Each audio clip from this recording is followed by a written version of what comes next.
The story begins with our protagonist being greeted by a supreme being in a strange, ethereal place. She tells him that he has been summoned to Midgard through an otherworlder's summoning spell, and she introduces herself as Lady Nolan. Then almost immediately she apologizes, explaining that he was accidentally caught in a summoning ritual meant for someone else.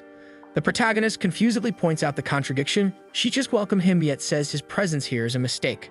Nolan elaborates, explaining that the otherworlder's summoning system randomly selects individuals from countless worlds. He was excluded from the list of potential targets, but somehow the system picked him anyway.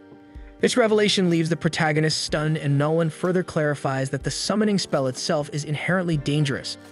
The laws of Earth and Midgard differ so drastically that the act of summoning risks destabilizing Midgard entirely. This danger led to the spell being forbidden, yet a reckless nation still went through with it. Nolan noticed the spell's activation and intervened to minimize the damage, but she couldn't stop it entirely, and she managed to bring him to her domain for now. The protagonist asks if others summoned by the spell are in the same place. Nolan shakes her head, explaining that they were the proper targets and were sent to the Holy Sidonia Empire, where the spell originated. He realizes his summoning was purely accidental and asks her to send him back to his world, but Nolan regretfully admits that this is impossible. She explains that she was furious at the summoners for their recklessness, so she patched things up, ensuring they would never be able to use the spell again.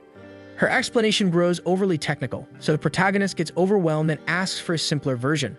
So Nolan bluntly tells him that she's made it impossible for him to return to Earth, and even if it were possible, he no longer has a body waiting for him there. We then see that our protagonist is revealed to be nothing more than a soul in the shape of a fluffy furball, leaving him shocked at his lack of a physical body. Nolan apologizes, explaining that the summoning blowback caused this as he wasn't meant to be a target. He frustratedly tells her that an apology won't fix his predicament and demands to know what will happen to him now, so Nolan urges him to give up on his old life and start anew as a resident of Midgard. He hesitantly asks if this means he'll be sent to the Sidonia Empire like the others, and Nolan admits she could send him there. However, she warns that the Sidonia Empire is a difficult and dangerous place, and as an accidental summon, his treatment there would likely be terrible. This disheartens him, but Nolan reassures him, saying she feels responsible for his situation and intends to help him. She reveals her plan to send him to a different nation, one where he can have a better chance, and promises to give him her blessing as compensation. Confused by her words, he listens as she explains that this situation resembles the premise of video games and anime in Japan, and that shit means that being sent to a fantasy world with opportunities for adventure. She enthusiastically claims it'll be exciting for him, though he feels nothing but anxiety. Ignoring his doubts, Nolan asks him to try opening his status window, and to his surprise, it appears when he thinks about it. The window shows he is now 17 years old, and despite being a 40-year-old salaryman in his previous life, he doesn't have a job listed. So Nolan explains that in this world, the concept of a salaryman doesn't exist. Instead, there are combat jobs like swordsman, mage, knight, thief, and hunter, as well as production jobs such as herbalist, alchemist, blacksmith, and carpenter. And since fighting doesn't interest him, he expresses his desire for a production job. So Nolan obliges and grants him a skill suited for production work, along with a few other useful starter skills to aid him in his new life. She advises him that by utilizing his skills through practice and effort, he will eventually unlock a formal job title. And with that, she sends him to the continent of Asgard to begin his journey. The protagonist then gets teleported to a serene spot by a pond, where he catches a glimpse of his reflection and thinks he looks pretty hot in his new form. Checking the items Nolan gave him, he finds some food, money, and a knife. Opening his status window, he realizes it might be problematic if people find out he has Nolan's blessing. And that thinking makes him discover that he can conceal his skills, so he hides both his blessing and his item box skill.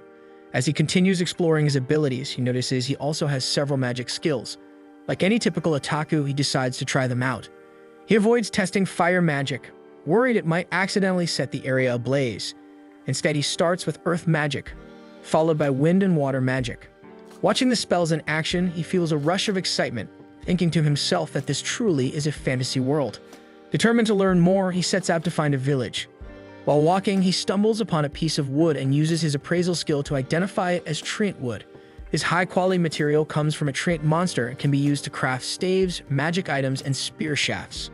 Thrilled with the discovery, he uses his blacksmithing skill to shape the wood into a sturdy spear. Observing the rich resources of the area like treant wood, he speculates that the plants might also be unique. And after searching further, he discovers the region is brimming with useful herbs. So he starts gathering as much as he can, but he realizes it won't all fit in his bag, so he stores the excess in his item box, which conveniently has unlimited storage. Suddenly, a girl runs toward him in a panic and hides behind him, and he sees that she's being chased by a massive, ferocious rabbit.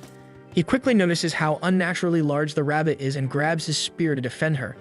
But the girl warns him that the rabbit is carnivorous, making him even more nervous.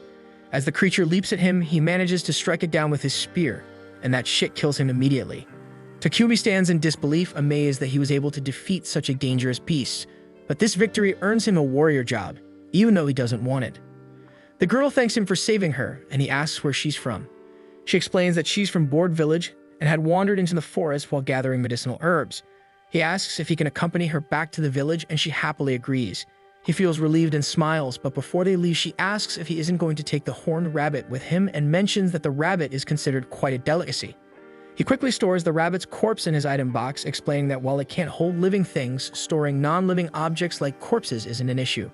The girl is amazed at his item box skill and compliments him, and then introduces herself as Molly, and he responds by introducing himself as Takumi. The scene then shifts to the Holy Sidonia Empire, where the three summoned humans find themselves confused about their situation. A cloaked woman then approaches them, welcoming them to a new world. She explains that they have been summoned to use their powers as heroes to save this realm. However, her cryptic explanation only deepens their confusion.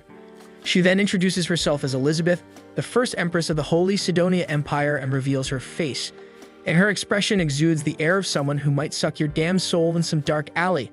Then we see that among the three, a girl named Akane suddenly gains a unique skill called Revelation from Lady Nolan. This skill grants her divine insight, instructing her to trust her instincts as they will guide her to the right decisions. Following her instincts, Akane decides not to trust Elizabeth because everything about her appearance screams dangerous. Back in Board Village, Molly's parents warmly thank Takumi for saving their daughter. Her father introduces himself as Banga the Hunter and her mother as Martha. Takumi asks if it would be all right for him to stay in the village for a while, and they happily agree, mentioning that their village is abundant in herbs and even has a vein of ore nearby, which excites Takumi. Banga then introduces Boban, who stands nearby, as the village blacksmith. Takumi then thanks the villagers for letting him stay, but they inform him there's no inn in the village. But instead they offer to build him a home, which makes him genuinely happy. They show him a plot of land where his house will stand, and Boban gathers the villagers to help with construction. Takumi decides to pitch in as well, using his earth magic to level the ground. The villagers are impressed by his magical skill, but the effort drains a significant amount of his mana. So Banga advises him to conserve his energy and let the rest of them handle the work. Later, Takumi's new home is completed, and he uses his carpentry and blacksmithing skills to craft some basic furniture to make it livable.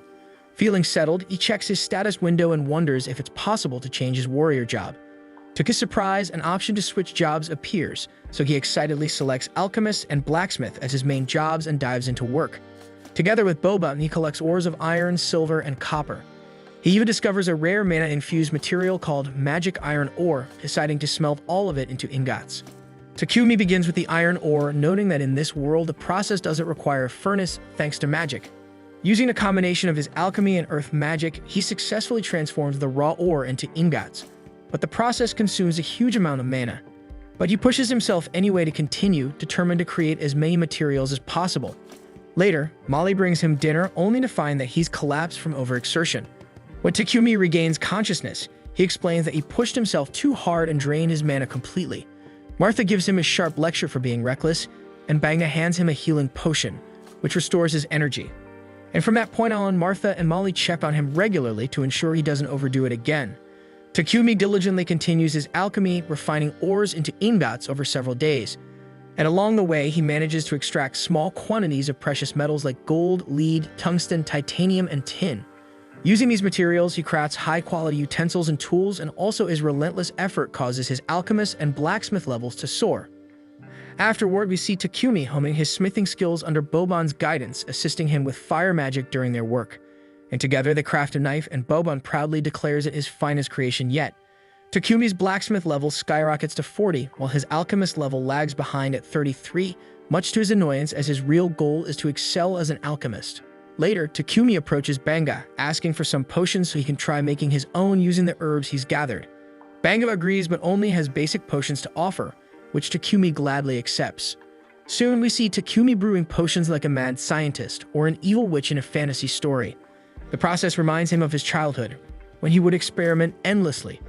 Once his potion is complete, he notices its color is different from Banga's and can feel faint mana radiating from it.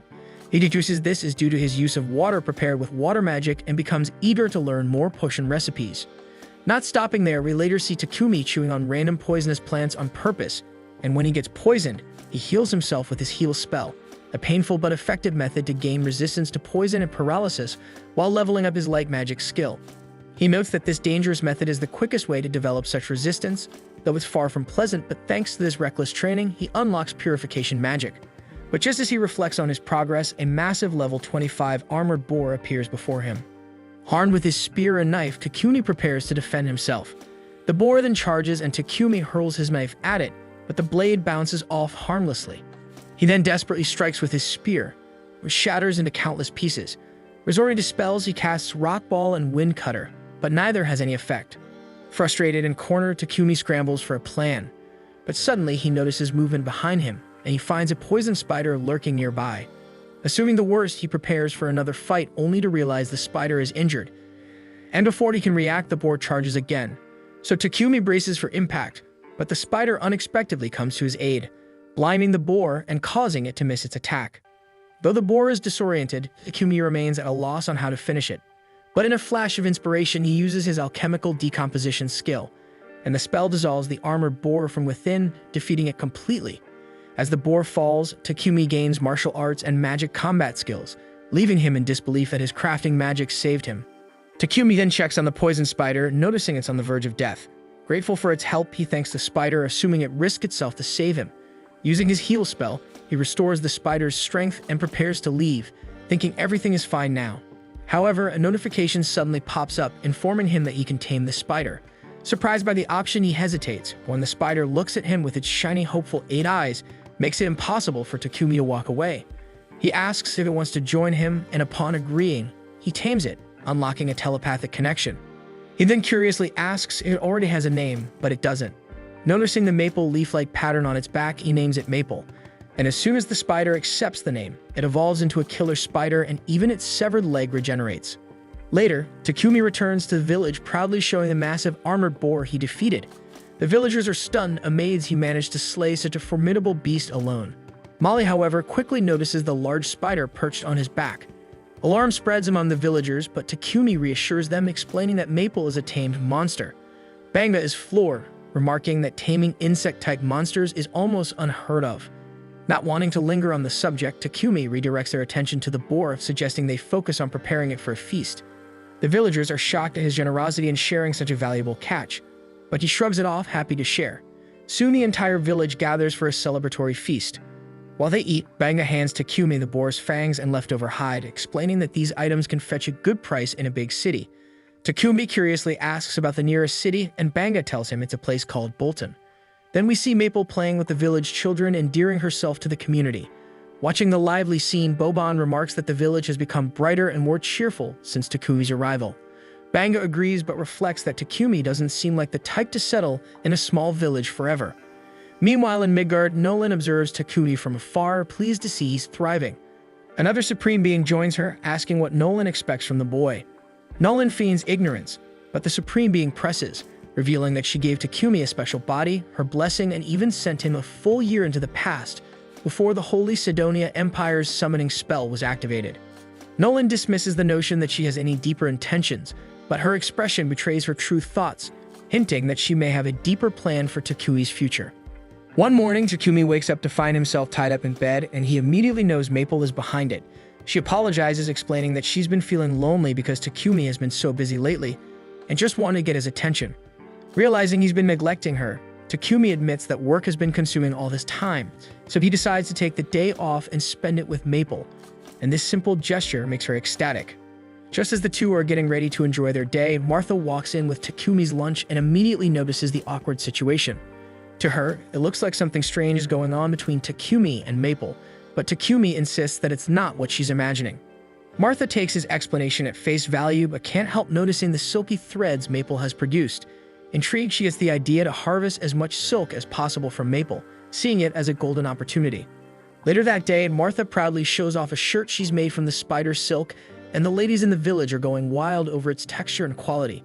Takumi, surprised by their enthusiasm, learns that spider silk is considered a rare luxury item, usually only affordable to nobles. Martha, sensing a lucrative opportunity, asks Maple if she can produce more fabric. Maple obliges and eagerly squirts out more silk, but the process is time-consuming, so this means that she won't have time to play with Takumi anymore. Though Takumi is a little disappointed as he has been looking forward to spending the day with her, still he knows he has other responsibilities to tackle, so he's not entirely bothered. It's been about a month since Takumi first arrived in the village, and he's starting to plan his next steps. He intends to head to the city to advance his studies in alchemy, but the thought of saying goodbye to the villagers he's grown close to leaves him hesitant. In the meantime, Takumi decides to visit Boban at the forge to continue practicing blacksmithing. Together, they manage to craft a chest plate that fits Takumi perfectly, as well as a pair of sturdy steel-toe boots. Boban, proud of their work, points out that the boots are great for kicking things in a pinch. But Takumi, ever the pacifist, reminds Boban that he has no intention of fighting because he's committed to becoming an alchemist. Just then, Banga shows up, pleased to see that Takumi's armor is finally complete, though there's a hint of sadness in his voice. He knows Takumi can't stay in the village forever if he wants to grow his production business, and heading to the city is the logical next step because it's where Takumi can sell more of his goods, access a reliable supply of materials, and truly thrive. Banga then mentions that a trader from Bolton will be passing through the village in a couple of days, and he's already arranged for Takumi to hitch a ride back with him. While they're sad to see him leave, they understand this is for the best, and they encourage Takumi to start preparing for the journey. Grateful for their support, Takumi thanks them and heads back to his house to begin packing. On the way, he bumps into Martha, who's carrying a bucket of meat. He curiously asks what she's up to, and Martha explains that she's on her way to dispose of the innards from a horned rabbit Banga had caught. Apparently, the innards are the most delicious part of the rabbit, but they're also tricky to process safely.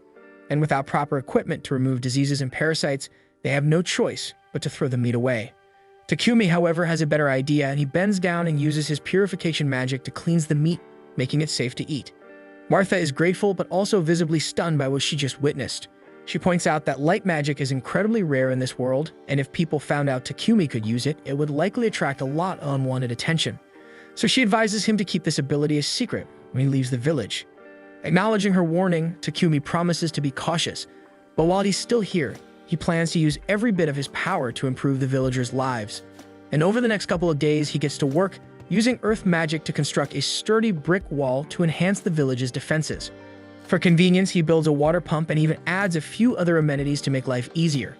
And by the time he's finished, the village looks completely transformed.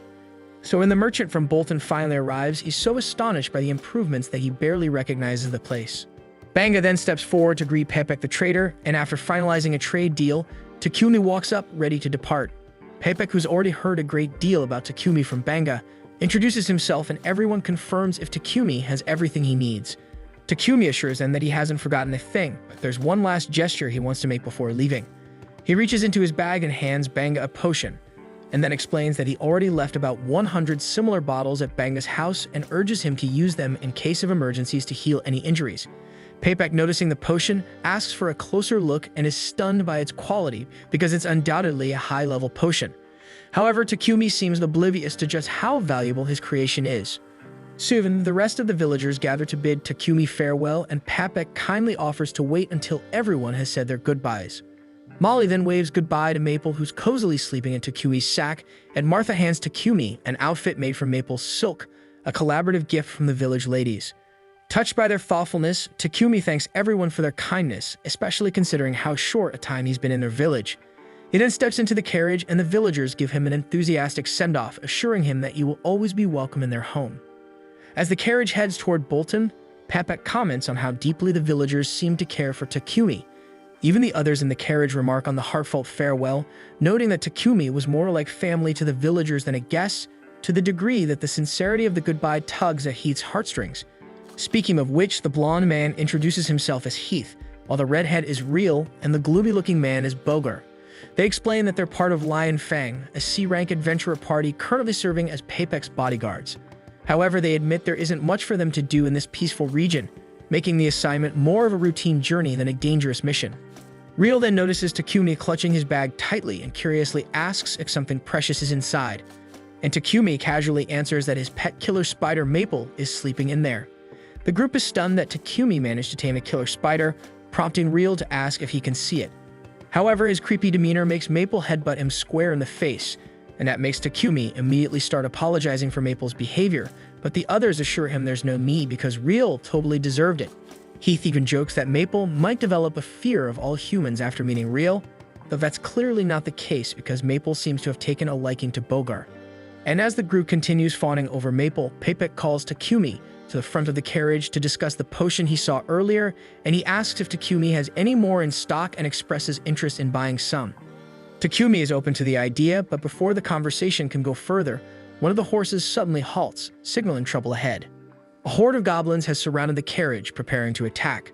The group knows this is bad news, but instead of panicking, they seem excited about the chance to finally see some action. They tell Takumi and Papek to stay put while they handle the situation.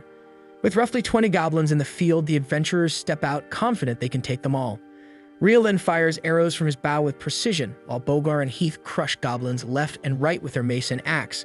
The fight is over quickly, and the group begins dissecting the goblins to harvest their magic stones. Maple observes the chaos with interest, clearly warming up to Bogar but maintaining her disdain for Real and indifference toward Heath. After the skirmish, everyone piles back into the carriage and the journey continues for another 3 days. When they finally arrive in Bolton, the members of Lionfang head straight to the Adventurers Guild to report the success of their bodyguard mission. Takumi tags along as he needs to register with the guild if he plans to stay in the city. Ideally, he would have joined the Alchemist Guild, but since Bolton doesn't have one, becoming an adventurer is his only option. The receptionist Hans explains to Takumi that the Adventurer Guild card can serve as his identification. As long as he completes at least one simple quest per month, the card won't expire.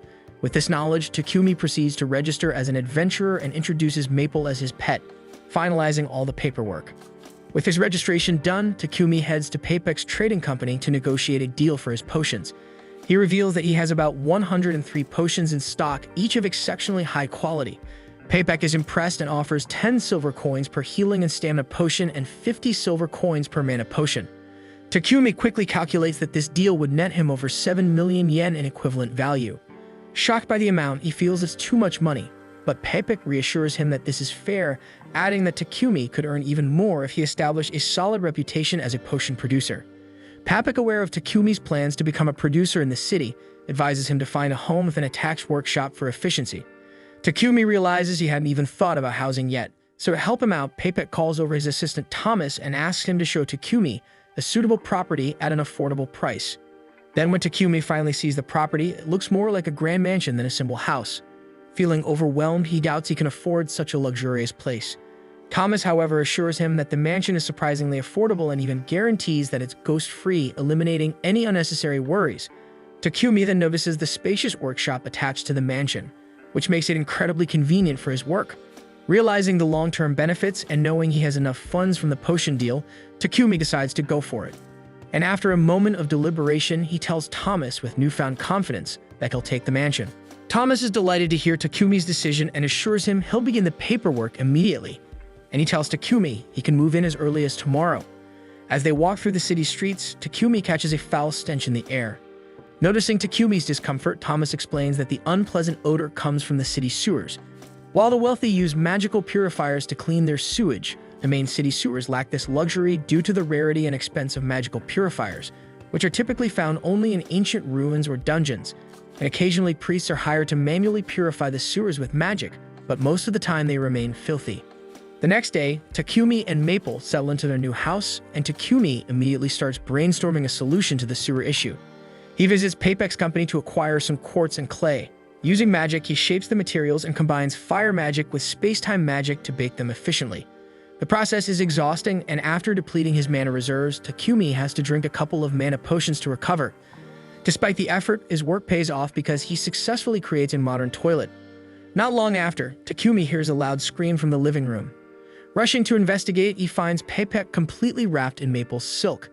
Takumi gets bewildered and demands to know why Maple did this, and Maple innocently explains that she thought Papek would find it fun.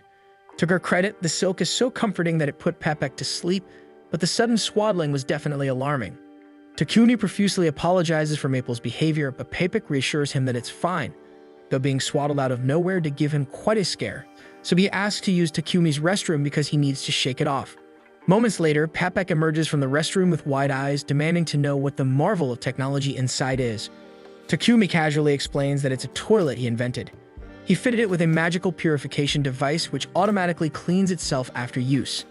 Essentially, once someone uses it, the device employs purification magic to break down waste into inorganic materials, which are then flushed away. Papek is amazed, marveling at the ingenuity, but he quickly realizes that creating such a device would require someone with a rare aptitude for light magic. Takumi immediately realizes he may have messed up, remembering Martha's strict warning not to use his light magic openly. Worried about the potential fallout, he pleads with Papek to keep this a secret. Papek, understanding the gravity of the situation, promises not to tell anyone. However, he's absolutely adamant about one thing: he needs those toilets, and he boldly asks if Takumi can make 100 of them. Takumi hesitates, knowing how much effort it took to craft just one. But with Papek's relentless insistence, he reluctantly agrees, but under the condition that Papek supplies the necessary raw materials. Papek gets overjoyed and accepts the deal, but points out that it's unreasonable for Takumi to handle the entire workload himself. So he suggests that Takumi should consider getting a slave. The suggestion shocks Takumi, who's firmly against slavery. Papek, however, reasons that if Takumi wants to keep his abilities under wraps, having a bound-to-secrecy slave is the safest option. Light magic is a massive deal, marking someone as chosen by God, and the Church of Divine Light wouldn't take kindly to commoners gaining access to cheap purification methods via Takumi's toilets. The church, which profits heavily from monopolizing purification magic, would likely try to force Takumi into their fold. But Papek reassures him that he already has a plan to deal with the church, so Takumi doesn't need to worry about them for now. Papek then emphasizes that keeping the church in the dark about his light magic is paramount, which is why hiring a slave might be the safest option. But Takumi remains firmly opposed to slavery, vowing to handle the work alone if necessary. But before they can argue further, Takumi's guild card suddenly begins glowing. He curiously checks it and finds a notification requiring him to complete a verification quest to maintain his adventurer status. Realizing he won't have time to handle the toilet production alone, he reluctantly agrees to Papek's suggestion. Papek then takes Takumi to the Mulan Trading Company, assuring him they are the most ethical slave traders available. Then, while Papek goes to negotiate a good deal with the owner, Takumi steps out into the garden, drawn by its beauty.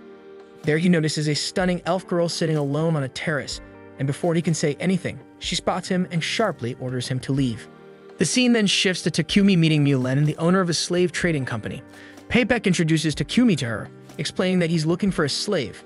However, he adds that Takumi is hesitant about using a slave contract, so Takumi reveals that in his homeland, slavery doesn't exist. Mulan nods in understanding and explains that if Takumi makes a contract with a slave, the slave will indeed be bound to him. However, she assures him that in the kingdom of Barkula, the rights of slaves are protected by law. She then outlines the general rights of slaves, and Takumi sums it up, noting that the owner is obligated to provide food, clothing, and shelter. Additionally, both the owner and the slave are strictly forbidden from causing life-threatening harm to one another, and the slave is prohibited from sharing any personal information about their owner with others. Takumi reflects that this system is different from what he had imagined. Mulan then explains the common types of contracts. Slaves who enter servitude due to debt remain bound until their debt is fully repaid. Criminals can choose contracts as a form of rehabilitation and to earn a livelihood. Prisoners of war may accept contracts to secure a place to live. However, she adds that some people are captured and forced into slavery illegally, a sad reality that occurs all too often. Papek then suggests that a war slave might suit Takumi best since they can only be freed with their master's permission. Mulan asks why, curious about his preference, so Papek explains that Takumi is a producer with exceptional skills that are impossible for others to replicate. Mulan, however, wants to hear the reason directly from Takumi, so he explains that his primary goal is to focus on his work. However, he also has responsibilities including completing Adventurers Guild quests and managing daily tasks. He also mentions that he needs someone to manage the mansion where he's currently living and handle the housework. Furthermore, Takumi possesses many confidential skills which could draw unwanted attention. Takumi also adds that he often ventures into dangerous areas to gather materials, so it would be ideal to contract someone who could protect him and assist during all that stuff. Hearing Takumi's requirements, Mulan realizes he needs 2 slaves. She summons a girl named Maria, introducing her to Takumi. Mulan then explains that Maria was kidnapped by bandits as a child and has no surviving family. Over the years, she has been trained in reading, writing, calculations, and general housekeeping. She then informs Maria of Takumi's needs, emphasizing that he requires someone to manage his mansion. Takumi then outlines the layout of his mansion, describing the number of rooms, and asks if she can handle it alone. Maria confidently states that she can manage it, and Takumi is relieved to hear this. Noticing his hesitation, Maria asks if something is wrong. Takumi admits that he's surprised someone as cute as her hasn't already been chosen by someone else. Embarrassed by the compliment, Maria blushes. Takumi quickly apologizes, worried that his comment might have been inappropriate, but Maria assures him it's fine, explaining that her skills are limited to general housekeeping. Takumi assures her that housekeeping is all he needs, but Maria hesitates, appearing uneasy. When he asks what's wrong, she shyly clarifies that she won't be sharing his bed. Takumi is surprised and quickly clarifies that such an arrangement isn't what he's looking for. He reassures her that his sole interest is her ability to manage the household. Maria feels relieved and agrees, so Mulan decides to proceed with her contract. Mulan then informs Takumi that she currently doesn't have any war slaves suited for combat. However, Maria mentions someone named Sophia. Mulan immediately tells her to stop speaking out of turn and instructs her to return to her room to gather her belongings. After Maria leaves, Takumi curiously asks who Sophia is, so Mulan explains that Sophia is a war slave, but she has certain problems. Hearing this, Takumi grows intrigued and feels a strong urge not to ignore this situation. He wonders if it's his intuition skill guiding him, but he decides to trust the feeling and asks Mulan if he can meet Sophia. Mulan agrees and leads him to where Sophia is kept. Mulan then explains that Sophia was captured during the war between the Kingdom of Triaria and the Kingdom of Yober 50 years ago. Takumi is stunned by the time frame and asks for more details. So Mulan reveals that Yober was a nation of elves, and for various reasons, Sophia has remained uncontracted ever since. Takumi curiously asks what those reasons are, so Mulan explains that Sophia's left ear has been sliced off and her right hand and left leg have impaired movement. While her impairments don't interfere with daily life, they make combat nearly impossible. Additionally, her elemental magic and sprite magic have been sealed and she is likely under a curse. These significant limitations make her unfit as a main combatant, which is why no one has taken her. Takumi then asks to speak with Sophia alone, so Mulan agrees and steps out of the room. As Takumi examines Sophia more closely, she tells him plainly that she won't be of any use to him.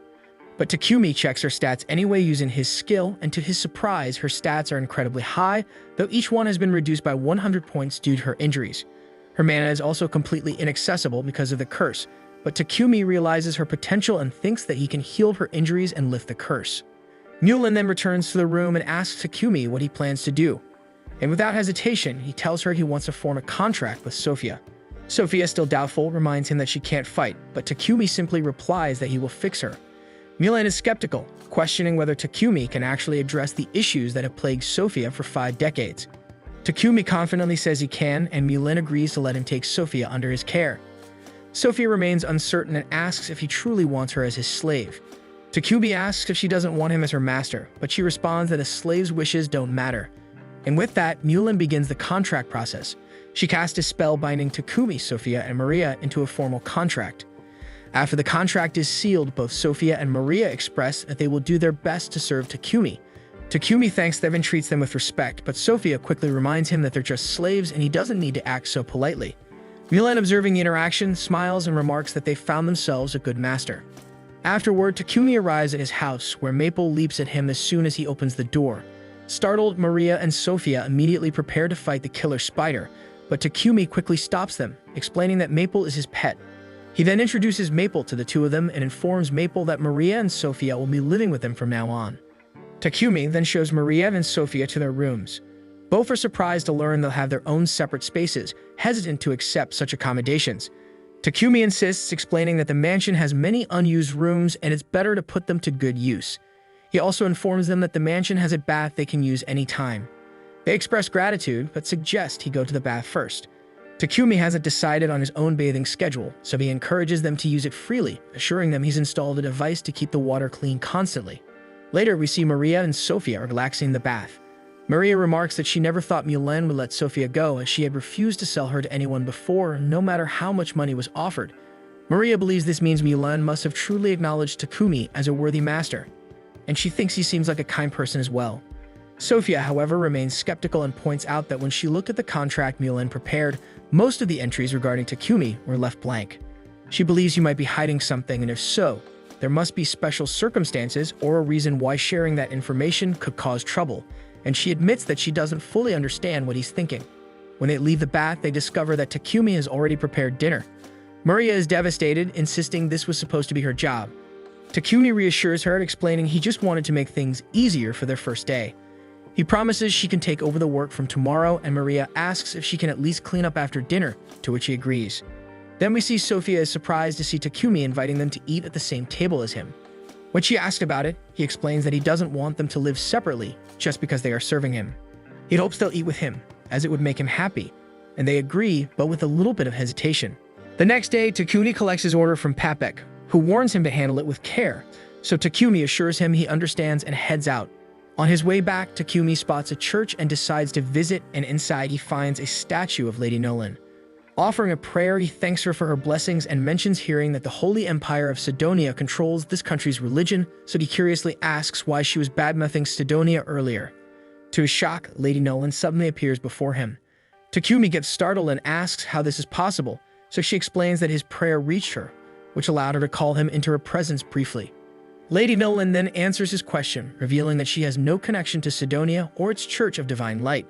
She explains there are two major religions in this world: the Church of Creation, which has always worshipped her, and the Church of Divine Light, which was created later.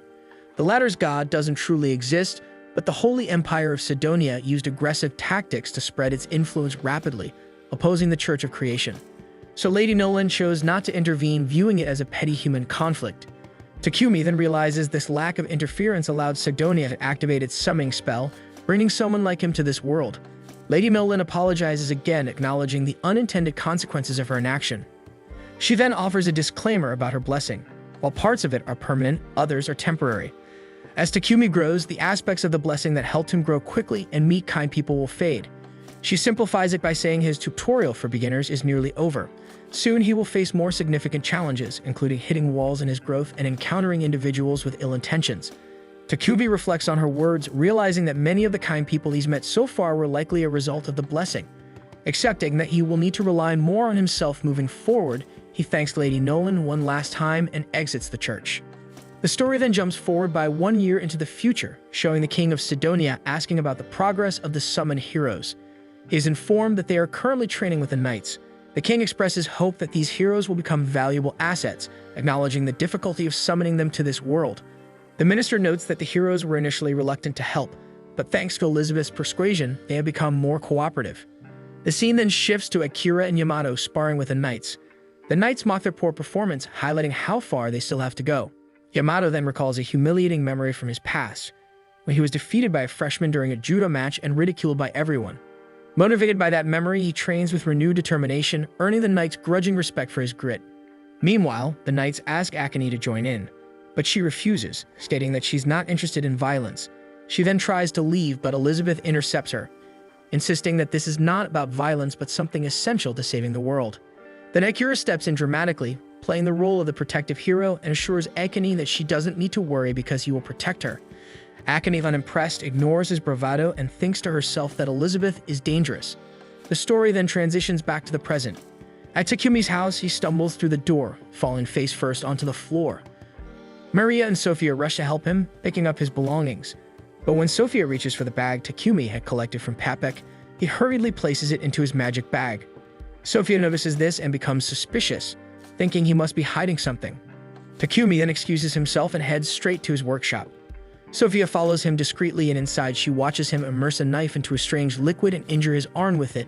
Then he immediately heals himself using magic. He then prepares to repeat the process, muttering that Maria really messed up earlier. She misunderstands his words, so she approaches him but falls on him, accusing him of planning something terrible for Maria. Takumi gets confused, but before he can explain, Sophia collapses from exhaustion. Takumi realizes she's overworked and notices an injury on her hand. He attempts to heal her, but the process consumes far more mana than usual, likely due to the curse affecting her. Then, after expending significant effort, he manages to fully heal her, and in doing so, his light magic levels up. Afterward, Takumi carries Sophia to her room and asks Maria if Sophia's collapse happens often. Maria explains that Sophia has fainted from exhaustion before, usually when she moves too suddenly or gets overly excited, and she suspects the cause is the curse affecting Sophia. Determined to help, Takumi begins a healing process, combining his Dispel spell with extra heal to treat her condition, and he successfully regenerates Sophia's ear and completes the treatment. Sometime later, Sophia wakes up, confused about how she got to her room, so Maria asks if she's feeling alright, and Sophia admits that she feels lighter than ever. But then she quickly recalls her earlier misunderstanding, so she panics and urges Maria to run away, claiming Takumi isn't the man Maria thinks he is. Maria, however, smiles and tells Sophia that Takumi is even better than she imagined. Sophia confusedly demands to know what Maria is talking about, so Maria hands her a mirror, and Sophia stares at her reflection in shock because her ear is back to normal. She also realizes that her magic, which had been sealed for years, has returned, so Maria explains that Takumi cured her. Later, Sophia meets Takumi and asks him about what happened. He explains that earlier he had been cutting and healing himself to level up his light magic so he could properly heal her. Sophia then curiously asks what he meant when he mentioned that Maria had messed up. Takumi clarifies that Maria had mistakenly thrown away some medicinal herbs he collected, mistaking them for trash. Sophia, embarrassed by her misunderstanding, then asks why he went to such lengths to help her, especially since it was dangerous for him, and Takumi simply replies that he was keeping his promise. Hearing this, Sophia bursts into tears, deeply moved by his kindness. She then kneels before him and swears her lifelong loyalty, vowing to serve him with unwavering devotion. The next day, we find Takumi in a quiet library, flipping through dusty alchemy books to dig deeper into this world's magic. To his frustration, most of the texts barely scratch the surface of alchemy, leaving him puzzled as to why such a straightforward discipline has faded into obscurity. But after some thought, he concludes that alchemy must be a relic of an ancient magical civilization. Conveniently, Lady Nolan's blessing allows him to understand all languages in this world, making even the most complex alchemy books laughably simple for him to comprehend. Armed with new knowledge, Takumi returns home, where Maria greets him with sandwiches for lunch. As they eat, Maria begins muttering to herself about how heartwarming it was to see Takumi and Sophia reconciling the day before. She sheepishly admits she had been spying on them from behind the curtains, because apparently personal privacy is overrated. She gushes about how romantic it was to witness Sophia pledging her loyalty to Takumi, likening it to a knight swearing to protect a princess. Except in this case, Takumi is the princess. Maria and Maple wholeheartedly agree that Takumi makes an admirable princess. Much to his utter embarrassment, he can only respond with a cringing smile. Later in the afternoon, Takumi heads outside to work on his production business because today's task involves packaging a bulk order of toilets for Papek. Aria and Sophia join him, cleaning and packing the goods while Takumi daydreams about breaking free from the monotony of manufacturing. He casually shares his thoughts with Maria and Sophia, confessing his longing to explore the world. He dreams of hunting exotic materials, sampling unique meals, and uncovering hidden ruins. Naturally, he also mentions taking Sophia along as his bodyguard, while leaving Maria behind to manage the mansion. Maria, however, is less than thrilled about being left behind, while even the spider Maple gets to tag along, and that's just too much for her to bear. She then hits him with her signature, cute yet manipulative maid look, and predictably, Takumi falls for it. But before deciding, Takumi checks Maria's stats by gently rubbing her face to open her status window, because apparently that's how status windows work. And to his surprise, her stats are better than expected, suggesting she could handle combat. Impressed, Takumi decides to bring her along on his future adventures, but insists that she trains with Sophia to refine her skills first. With that settled, Takumi starts crafting weapons and armor for Sophia and Maria. When he asks for their preferences, Sophia doesn't hold back. She hands him an extensive, borderline excessive list of her weapon requests and volunteers Maria for a spear, promising to train her personally.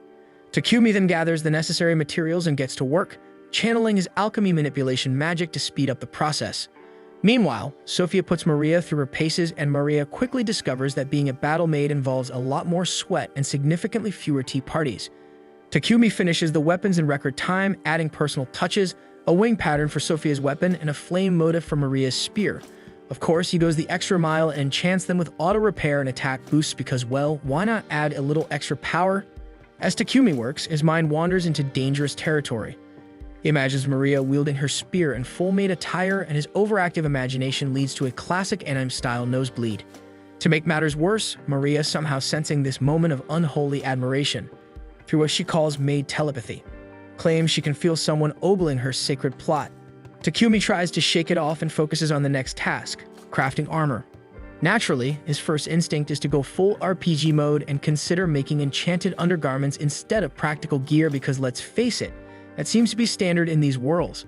But even Takumi realizes this idea crosses too many lines, especially since Maria and Sophia are technically his employees and not participants in his questionable cosplay daydreams. The real challenge, however, is getting their measurements. Asking directly would only earn him a one-way ticket to Pervsville. But Takumi has a solution. With a mischievous grin straight out of a shonen villain's playbook, he uses his alchemy magic to create life-size replicas of Sophia and Maria.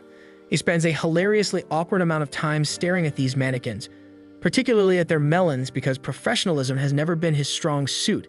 Let's just say Takumi's imagination runs wild as he revels in the fantasy of being the master of his two servants. After several days of work, Takumi finally finishes the armor, which looks nothing like what you'd expect. Sophia gets a simple breastplate, and Maria's armor is basically a ready-made outfit that belongs in a fantasy game. Surprisingly, both girls are thrilled by the design, but Sophia pauses to wonder how Takumi matched their sizes so perfectly without taking measurements. Takumi naturally keeps this a secret because he can't exactly confess his pervy methods after all. With that sorted, the trio heads to the Adventurers Guild so Sophia and Maria can be registered and obtain travel licenses for venturing outside the city. After the girls receive their guild cards, Takumi registers the three of them as a new party and prepares to accept their first quest together. Just as he's about to pick one, a group of D-ranked adventurers approaches, their leader being an overweight thug with an oversized ego. They immediately start picking on the group, telling the girls to dump Takumi and spend their time with someone more deserving than an F-rank loser like him. Takumi doesn't take this insult lightly. Though internally terrified of the fat thug leading the group, he wants to protect his friend's honor. Summoning every ounce of courage, he stands his ground and uses physical enhancement magic to block the thug's attack. However, when the thug's punch connects, his own arm breaks from the impact, leaving Takumi unharmed. Just as things are about to escalate further, the guild master arrives to put a stop to the commotion. However, upon seeing the injured thug, the guild master immediately blames Takumi for the incident, completely unaware that the thug hurt himself trying to attack Takumi. As the guild master scolds Takumi, Sophia, and Maria, the receptionist Hans intervenes, explaining that the white-haired idiot hadn't started the fight and was only defending himself. When Hans addresses the guild master by his title, Takumi's jaw nearly hits the floor. He's shocked to learn that the bald-headed, angry bird-looking man is actually the guild master. Hans formally introduces him as Barak. Ignoring the introduction, Barak sternly orders Hans to heal the thug's broken arm. Afterward, Barak asks Takumi and the girls to follow him. In what feels like an interrogation room, the guildmaster demands to know what Takumi's deal is. Initially hesitant to reveal his abilities, Takumi is forced to explain when Hans mentions detecting traces of magic at the fight scene. Hearing this, Takumi realizes how sharp Hans' sense skills must be. While admitting to using magic, Takumi clarifies that he didn't cast any spells on the goons from earlier. Instead, he explains that he coated his body with charcoal from his item box. Hans doubts him but becomes convinced when Takumi adds that he synthesized the coal into diamond. Recognizing this as alchemy, Hans recalls that Takumi had initially wanted to join the Alchemist Guild when they first met. Ignoring the magic talk, Barak shifts the conversation to the women in Takumi's party. When Sophia and Maria confirm they're his teammates, Hans suggests promoting Takumi to rank D to deter further harassment from weaklings. Barak agrees, noting it might prevent more skirmishes like the earlier one. However, since Sophia and Maria just joined the guild that day, Hans proposed assigning them some starter quests to help them rank up quickly. Realizing that climbing the ranks would make them better protectors for their master, the girls eagerly accept. Later that day, the trio heads into the woods to tackle their quests. They've been tasked with 3 jobs: exterminating goblins, dealing with kobolds, and gathering herbs. As they venture into the forest, Maple signals Takumi about goblins hiding in the bushes. Takumi alerts the girls and Sophia charges in, swiftly attacking the goblins. 2 more goblins rush out, but Maple ensnares their legs with her webs, allowing Takumi and Maria to finish them off with well-placed strikes. As they move forward, Takumi grows increasingly uneasy at the sheer number of kobolds and goblins they keep encountering. No matter how many they kill, more seem to appear. Sophia speculates that there's likely an encampment nearby, possibly with a general leading the monsters. The mere mention of a goblin general makes Takumi feel like his bladder might betray him. Sophia doesn't help, casually mentioning that it typically takes 5 rank D adventurer parties to wipe out an encampment with a general. The thought feels impossible to Takumi, but Sophia is confident they can pull it off if they combine their unique magic skills for a surprise attack. While her plan sounds promising, Takumi internally screams, wishing he were anywhere else but here. To make matters worse, Maple suddenly announces that it's about to evolve. Panicked, Takumi immediately opens an emergency portal to his pocket dimension and hurriedly sends Maple into it to avoid any surprises. Pressing on, they finally locate the monsters' camp. Sophia estimates that there are around 300 to 400 enemies. The number alone is enough to make Takumi's legs wobble as he anxiously reconsiders their options. With the enemy's location confirmed, Sophia, Maria, and Takumi raise their tightly clenched fists, activating the magic rings that Takumi gave them before for a coordinated strike. Sophia's powerful wind magic, Maria's massive rock barrage, and Takumi's blazing firestorm combine into a devastating attack, wreaking havoc on the monsters' camp and decimating their numbers. For a brief shining moment, the clueless coward Takumi believes they've won. But his hope shatters when an enormous goblin general and 2 knights emerge from the rubble, and their grotesque appearance sends chills down Takumi's spine. Sophia then charges at the goblin general while leaving the knights to Takumi and Maria. But despite being a coward at heart, Takumi defends himself and uses his fire magic to obliterate one of the goblins. Once the group completes their quests, they return to the guild exhausted. Seeing their haul of magic stones leaves Hans in shock. He can't believe they managed to complete the quest in a single day. Surprised, Hans takes them to the back room to meet the guild master. The guild master is just as stunned as Hans, wondering how they achieved such a feat so quickly. But before he can question them further, Maple enters in her half-human form and slaps the guild master on his bald head before introducing herself. Takumi and Sophia are shocked by her new form, but Maria is delighted and excited to hear Maple speak for the first time. And after that shit, Takumi is promoted to rank E, while Sophia and Maria are promoted to rank F. Later, Maria shows Takumi a design for new undergarments for her and Sophia. And when Takumi looks at Maria's initial design, it resembles men's undergarments. And naturally, the perv can't let that slide, so he sketches a more feminine design for them. And the moment Maria sees it, her cheeks flush furiously, and she stammers as she begs him to make it. While they talk, Maple informs Takumi that Pepek has arrived. Pepek faints upon seeing Maple's new form, but when he recovers, he tells Takumi that the Lord of Bolton has summoned him to express gratitude for the toilet he made. When Takumi meets the Lord, he is thanked repeatedly for his contributions to the town's sanitation. The Lord's kindness surprises Takumi, who starts to think of him as a good and honorable leader. Later that evening, Maple delivers the finished underwear to the girls. As they hold it up, they marvel at how comfortable it feels and jokingly ask if they can try it on in front of Takumi. This suggestion is enough to make the virgin dimwit freak out entirely. Screaming like a scared little girl, he bolts into his room and slams the door behind him, leaving the girls laughing at his embarrassment and thinking that he is too chicken. The scene then shifts to Takumi putting the final touches on his refrigerators. Maple inspects one with fascination, marveling at the cool air inside. Takumi explains that the fridge is designed to keep food fresh for longer, preventing it from spoiling too quickly. The other girls gather around, enjoying the refreshing breeze, but Takumi warns them not to leave the doors open for too long. He then walks them through the process of how he built the fridge, and Maria, clearly thrilled, thanks him, excited that she can now cook with fresh ingredients whenever she wants. Takumi then asks which color they prefer, and after some discussion, they settle on the blue one. Satisfied, Takumi takes the remaining refrigerators to Pepek, letting him know that he's ready to start his next project. Sophia, curious as ever, wonders if he's inventing something new yet again. However, Takumi tells her that this time he's thinking about upgrading their equipment. After their recent fight with the Goblin General, he realized that their current gear won't be sufficient for their future journeys. He adds that both his blacksmith and alchemist levels have improved recently, so instead of using magic steel, he plans to work with adamantite and mithril. This surprises Sophia, but she looks forward to seeing what he can create. Afterward, Takumi seeks out Hans to ask where he can find mithril and adamantite. Hans informs him that both are extremely rare ores and that there are no blacksmiths in the city capable of refining them properly. Still, he offers Takumi a list of skilled blacksmiths who live in the area. He also points out that since Takumi is an alchemist, he might be able to synthesize the ores himself. Takumi is surprised by this suggestion, but Hans explains that synthesizing them would be incredibly time-consuming and drain a massive amount of mana. He then suggests a more practical approach, mining the ores directly from a town called Horaz, located northwest of the kingdom of Barcula. However, there's a catch. The mines are restricted and only members of the Blacksmith Guild are allowed entry. Fortunately, there's a loophole.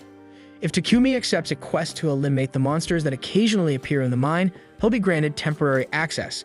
This means he could mine the ores while also completing the quest, so Takumi believes that if he does this will mean killing 2 birds with 1 stone. The guildmaster then suddenly appears, informing Takumi that Bolton has been experiencing a shortage of trint wood. He explains that this is due to most adventurers prioritizing black buffalo hunts, which are common around this time of the year. He emphasizes that this is a serious issue and casually points out that the Forest of Death, where trint wood can be found, happens to be on the way to Horaz. Takumi immediately realizes that the guildmaster is trying to rope him into hunting trints as well. The guildmaster confirms this assumption and further mentions that hauling back all that trint wood shouldn't be an issue for Takumi since he has space-time magic. Takumi agrees to take on the task since he also uses trint wood himself, but the guildmaster isn't finished yet. He brings up a blacksmith who needs to travel to Horaz and requires an escort, once again pushing another mission onto Takumi. At this point, Takumi can't help but think that this guild is absurdly exploitive. The guildmaster then attempts to sweeten the deal, offering Takumi a promotion to rank D if he completes the quest. However, Takumi is skeptical, revealing that he has never taken an escort mission before. He suggests that the Lion Fangs would be better suited for the job, but the guildmaster informs him that they are already occupied with another quest. Accepting his fate, Takumi shifts gears and asks how long the journey to Horace would take. Hans explains that a standard horse carriage would take about 7 days, whereas a monster horse carriage could make the trip in 4. Understanding the situation, Takumi requests a monster horse carriage, but Hans disappoints him by revealing that they are all currently in use. Just then, Riel enters the room, stating that their party is the one using them. Hans assumes that Riel's group must have completed their quest, but Riel clarifies that they haven't. He is only here to deliver a black buffalo they hunted along the way. He warns the guildmaster that upcoming escort missions will be dangerous due to an increase in advanced species in the forest. However, the guildmaster remains unfazed, remarking that higher risk means higher rewards. Riel shakes his head at the guildmaster's cold attitude and mentions that he will be departing tomorrow morning to rejoin his party. Seeing an opportunity, Takumi offers Riel a place to stay at his house, even telling him he can use the bath, so Riel happily agrees. But before they part ways, Takumi mentions that he has some business to handle first and offers to give Riel his home address, and he will catch up to him later. However, Riel simply shrugs and says he'll just tag along. The two of them then head to Papek's company, where Papek readily agrees to lend Takumi a monster horse carriage for his mission. In return, he asks Takumi to wholesale some of the ores he mines, to which Takumi agrees. Papek then eagerly shows off the fridge Takumi made, practically begging him to produce more, completely obsessed with the invention. Meanwhile, back at Takumi's house, Sophia is growing anxious. She paces around, worried that her master still hasn't returned home. Thoughts race through her mind, wondering if something bad has happened to him, and she deeply regrets not accompanying him on his excursion. As night falls, Takumi and Riel finally make their way back to the mansion, frustrated that they weren't able to find any blacksmiths skilled in working with mithril. Takumi mentions that they managed to visit everyone on the list except for one, as his shop was closed. Just then, they come across a hooded figure blocking their path. Riel immediately senses a dangerous aura radiating from the figure and instinctively tries to pull Takumi away, but before they can escape, the figure moves to intercept them with a swift kick to Riel's head. To their shock, the hooded person reveals themselves. It's Sophia. Mistaking Riel for a kidnapper, she lunges at him with full intent to kill, but Takumi quickly steps in to stop her. After a tense moment, he explains the situation and Sophia immediately apologizes. Riel, still shaken, shrugs it off but now has a mountain of questions about Takumi's life. When they finally arrive at the mansion, Riel is taken aback by the number of girls living in Takumi's house. He eyes them all suspiciously and wonders what kind of wild life his friend is leading. Takumi casually explains that he needed help around the house, so he bought some slaves. As Riel processes this, his attention shifts to Maple, who has now evolved into an Araxian. Excitedly, he asks if she remembers him, only for Maple to glare at him with pure hatred, completely crushing his fragile heart. Riel groans about how unfair life is, lamenting that Takumi is surrounded by beautiful women, while he remains the only single member of his party. Takumi, trying to console him, reassures him that none of these girls are his girlfriends. So this gives Riel a sudden boost of confidence, prompting him to boldly ask both Maria and Sophia out on a date. However, they shut him down immediately, stating that they have dedicated their lives to Takumi. Takumi then just tells him to take a damn bath, and later we see Riel pathetically bathing with tears in his eyes. Meanwhile, Takumi and the others gather for a strategy meeting. Sophia agrees with Takumi's plan to take down some treants, mentioning that she is also fine with exterminating monsters in the mine to collect ores. The group reaffirms their commitment to the mission, promising to do their best. Takumi nods, telling them that they will depart in 3 days. With that in mind, he decides that he needs to forge better equipment for his party before they set out. The next morning, Riel leaves the mansion, and afterward, Takumi examines the mana-draining sword he obtained from the Goblin Emperor. He discovers that it's made of tungsten carbide, an incredibly hard substance, and realizes that the weapon is far too large to be practical for a human. Deciding to repropose it, he attempts to melt it down, but the sword resists his efforts. After a great deal of perseverance, he finally manages to forge the massive blade into 2 human-sized swords. Noting that the blade absorbs an opponent's mana to become sharper and stronger, he decides to gift one to Sophia. 3 days later, Takumi and his group prepare to depart for Horace. Payback informs him that the client for the escort mission is already inside the carriage. Introducing himself, Takumi meets Gambo the blacksmith, who will be accompanying them. With everything set, they set off on their journey. Back at the guild, the guildmaster receives urgent news from the Horace Guild that monster activity in the forest has significantly increased. However, he realizes that it's too late to act, as Takumi's party has already left for the Forest of Death. so he hopes they don't run into any advanced species, knowing how dangerous the journey could become. Meanwhile, Takumi and the others continue onward, unaware of the looming threat. Meanwhile, back in the royal capital, a messenger from the palace meets with Pepek, expressing gratitude for the toilets he provided to the king. The official informs him that they are considering implementing them throughout the capital, believing this innovation will completely resolve their long-standing sewage problems. Pepek is pleased to hear this, but the official then warns him that word of this advancement has spread far, even reaching the Holy Sidonia Empire. Given their reputation, the empire is likely to take action. Fast-forwarding a year into the future, we see that both Yamato and Akira have grown into formidable fighters, impressing those around them with their rapid development. However, Akane remains skeptical of Elizabeth, keeping a watchful eye on her. Returning to Takumi's group, they make a stop near the Forest of Death. Takumi casts a protective barrier around their camp and instructs Gambo to stay inside while they deal with the trance. The scene then shifts to them deep in the Forest of Death, where Takumi asks Sophia how to tell the difference between a treant and a regular tree. Sophia explains that he needs to focus and sense their magic while observing their surroundings. She then points at one, revealing it to be a treant, and Takumi immediately charges at it. He tries to strike him with its roots, but Maple and the others step in to cover him. Seizing the opportunity, he thrusts his spear into the monster, bringing it down and leveling up both his axemanship and logging skills. Thinking these creatures are weak, Takumi assumes this will be an easy task. However, Sophia warns him that they are surrounded and suggests using magic to take them down more efficiently. The team unleashes their spells, cutting and burning through the treants, and as the battle rages on, Takumi levels up several of his skills. Suddenly, an elder treant appears, significantly stronger than the rest. The girls attack, but their strikes have no lasting effect as the monster regenerates instantly. Seeing this, Sophia tells Takumi they must take it down in a single decisive strike. So she instructs him to coat his blade in fire magic, which he does before rushing the elder treant. Dodging its attacks, he lands a direct strike to its eye, dealing a fatal blow. With that, the creature is finally defeated, and Takumi's skills level up again. Takumi then notices a strange fruit on the ground and is surprised to learn that treants bear fruit. Sophia identifies them as miracle apples, an extremely rare find. So Takumi suggests they take them home, and Maria, excited, announces her plans to bake an apple pie. Later, the group arrives in Hora's and heads straight to the Adventurers Guild. Takumi decides to take a quest to hunt iron moles in order to gain entry to the mine. Soon after, we see the party mining alongside Gambo. Takumi successfully unearths some mithril, and Gambo directs him to a spot containing adamantite ore. Gambo is amazed at Takumi's luck, as it's rare to find such valuable materials on a first mining expedition.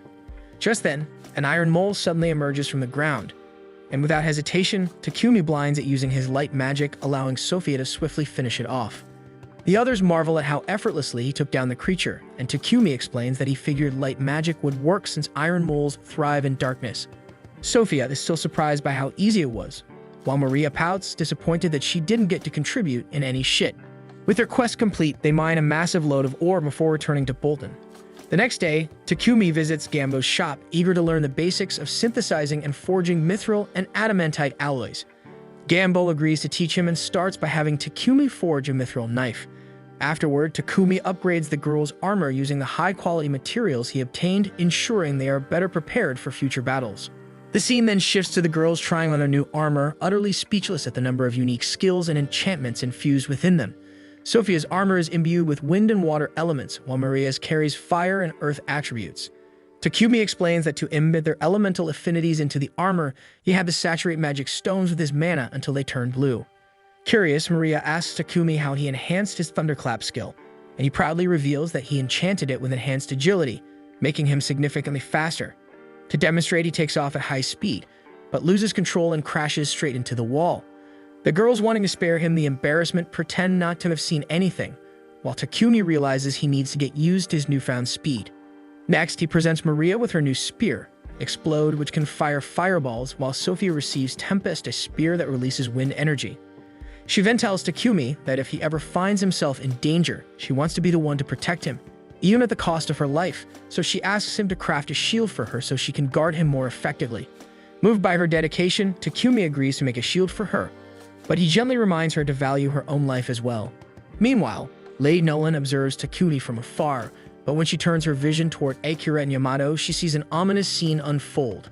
The story then jumps 1 year into the future, revealing that in the Holy Empire of Sidonia, the heroes are preparing to march into the Kingdom of Somandor. The Emperor entrusts them with the mission, and the heroes swear to do everything in their power for the sake of the world's peace. Back in the present, Takumi finally completes the shield, but the effort has completely drained him. Sophia, watching him from a nearby window, feels guilty for requesting the shield, seeing how exhausted he is. She begins to think that Takumi would have an easier time if he had someone to assist him in his workshop. Meanwhile, in the royal capital of Bakulatos in the kingdom of Barkula, the king receives an urgent letter. It reveals that the Holy Empire of Sidonia has learned about the purification magic and is demanding further details. The advisor from earlier speculates that another messenger may arrive within days, but the king grimly notes that despite the polite wording, this is nothing short of a veiled threat.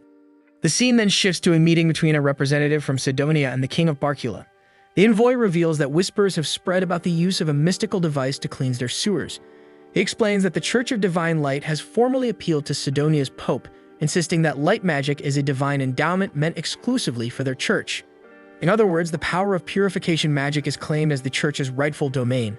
The king feigns ignorance and asks what exactly that implies. The messenger elaborates that the pope demands the transfer of the purification magic circle and its patent to the church. The king retorts that if this power truly comes from God, then the church ought to be able to craft its own magic circle without external assistance. The envoy adds that the pope has further decreed that using sacred purification magic on a magical toilet is utterly unforgivable, and that the culprit responsible for creating such a device must be handed over to the Empire of Sidonia. The king flatly refuses this ultimatum, and in response, the messenger warns that the pope plans to recall the priests of the Church of Divine Light from their kingdom if the demand isn't met. Unmoved, the king curtly replies that if the church insists on recalling its priests, then so be it. The narrative then cuts to Papek informing Takumi of the unfolding drama. Takumi is astonished that the king would adopt such a severe stance towards Sidonia's emissaries solely for him.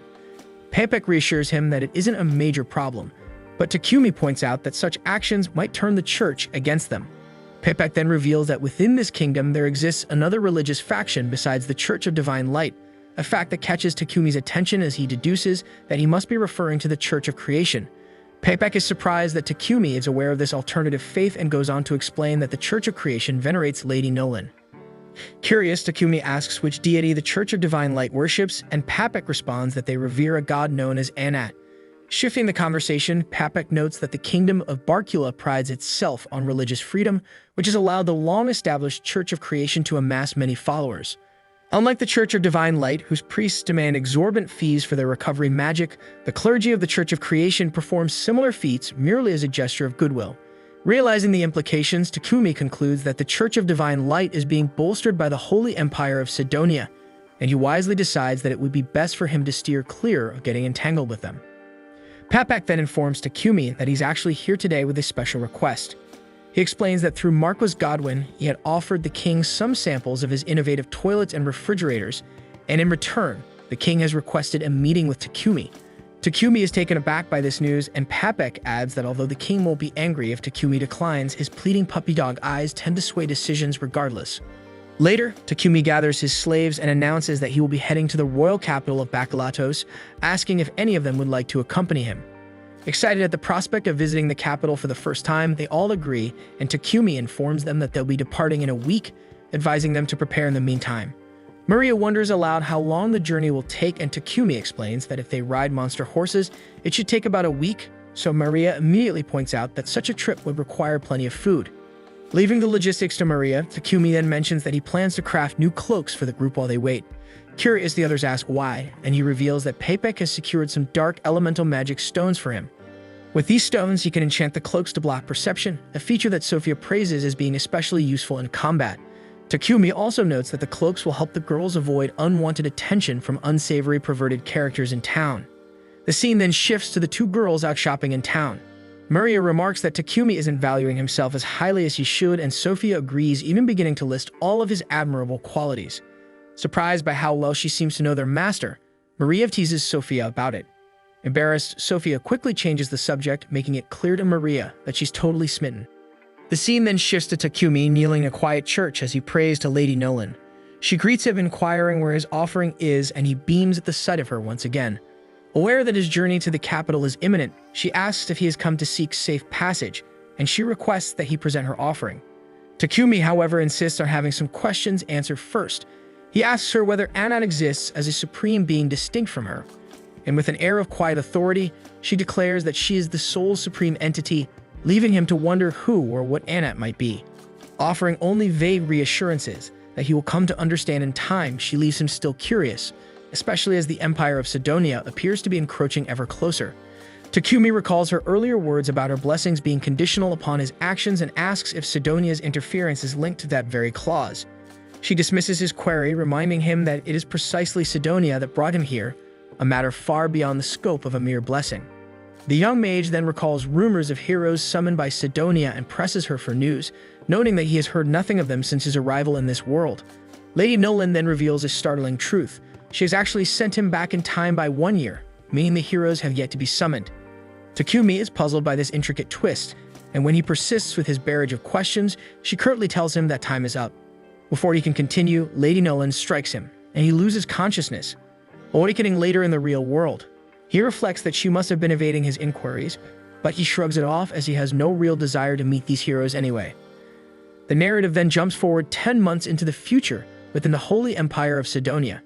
Their Akira is shown training diligently with his sword, having honed his skills considerably, while Akane and Yamato watch his progress with admiration. Back to the present, and we see Takumi presenting the new cloaks to the girls. Maple immediately notices that the cloaks perfectly complement his attire, while Sophia initially remarks that the matching ensemble is a bit too bold, so Takumi wonders if perhaps she dislikes the look. However, Sophia quickly assures him that she loves it, much to his relief and delight. Later, we learn that Takumi plans to build his own carriage rather than borrowing one from the guild, aiming for greater comfort. He explains that although he can construct a carriage, they lack a monster horse, so he initially considers borrowing one from the guild.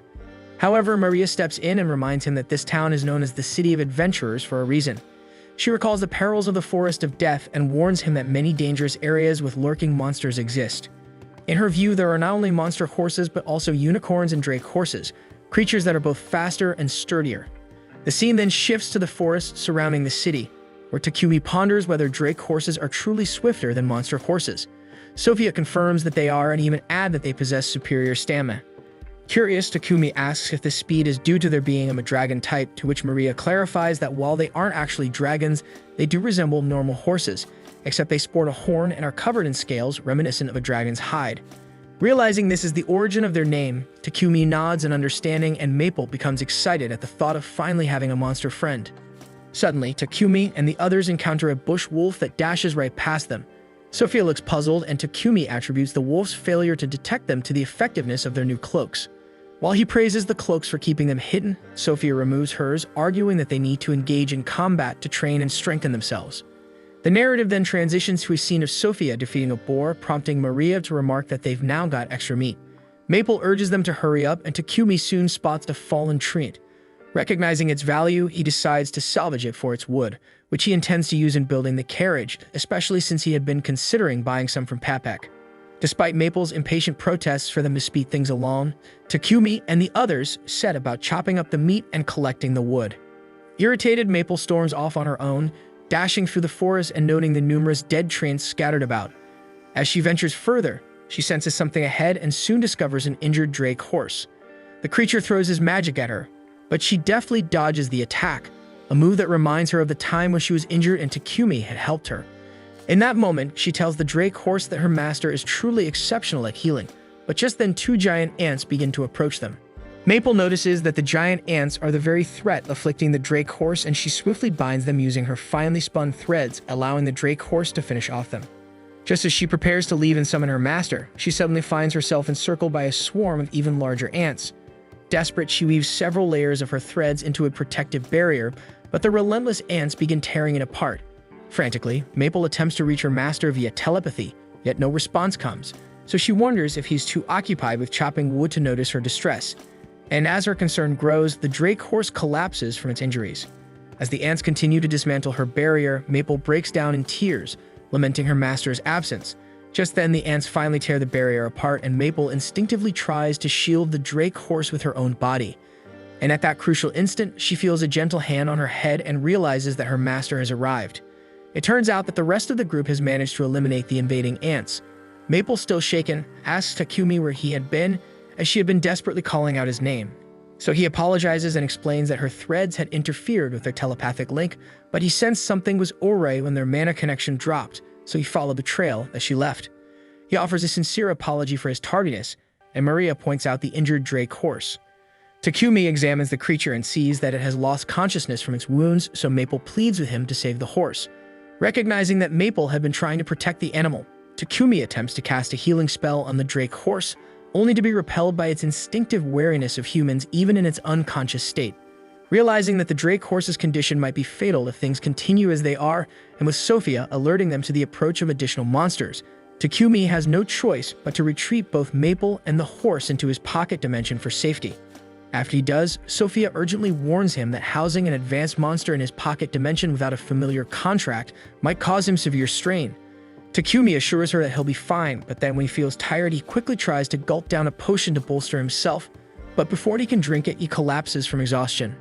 Later, we see Takumi slumped in his room, fast asleep, with the girls quietly keeping vigil by his side because he's been out for over 12 hours. Sophia remarks to Maria that Takumi won't wake until he's successfully stabilized his pocket dimension, while Maria wonders why Maple hasn't emerged yet. So Sophia speculates that the Drake horse remains terrified, and as long as Maple keeps the creature confined in the pocket dimension, it will continue to spook it, causing Takumi to slowly wither away. Convinced that something must be done, Sophia kisses his hand and follows his mana signature, eventually finding Maple. She inquires about the Drake horse's condition, and Maple confirms that it's still trembling in fear. Sophia suggests she might be able to coax the Drake horse out, but cautions that releasing it into an unfamiliar area could confuse the animal. She points out that unless the creature comes out, it won't receive any healing, and Takumi will remain unconscious. To solve the problem, Sophia proposes that Maple recreate the barrier she had previously woven in the forest. Such a shield would conceal the true location of the Drake horse. Maple agrees, then steps into the garden with the Drake horse to form a new protective barrier. Meanwhile, Sophia intends to visit Papek's company to acquire some monster medicine, but Maria volunteers to go instead, urging Sophia to stay close to their master.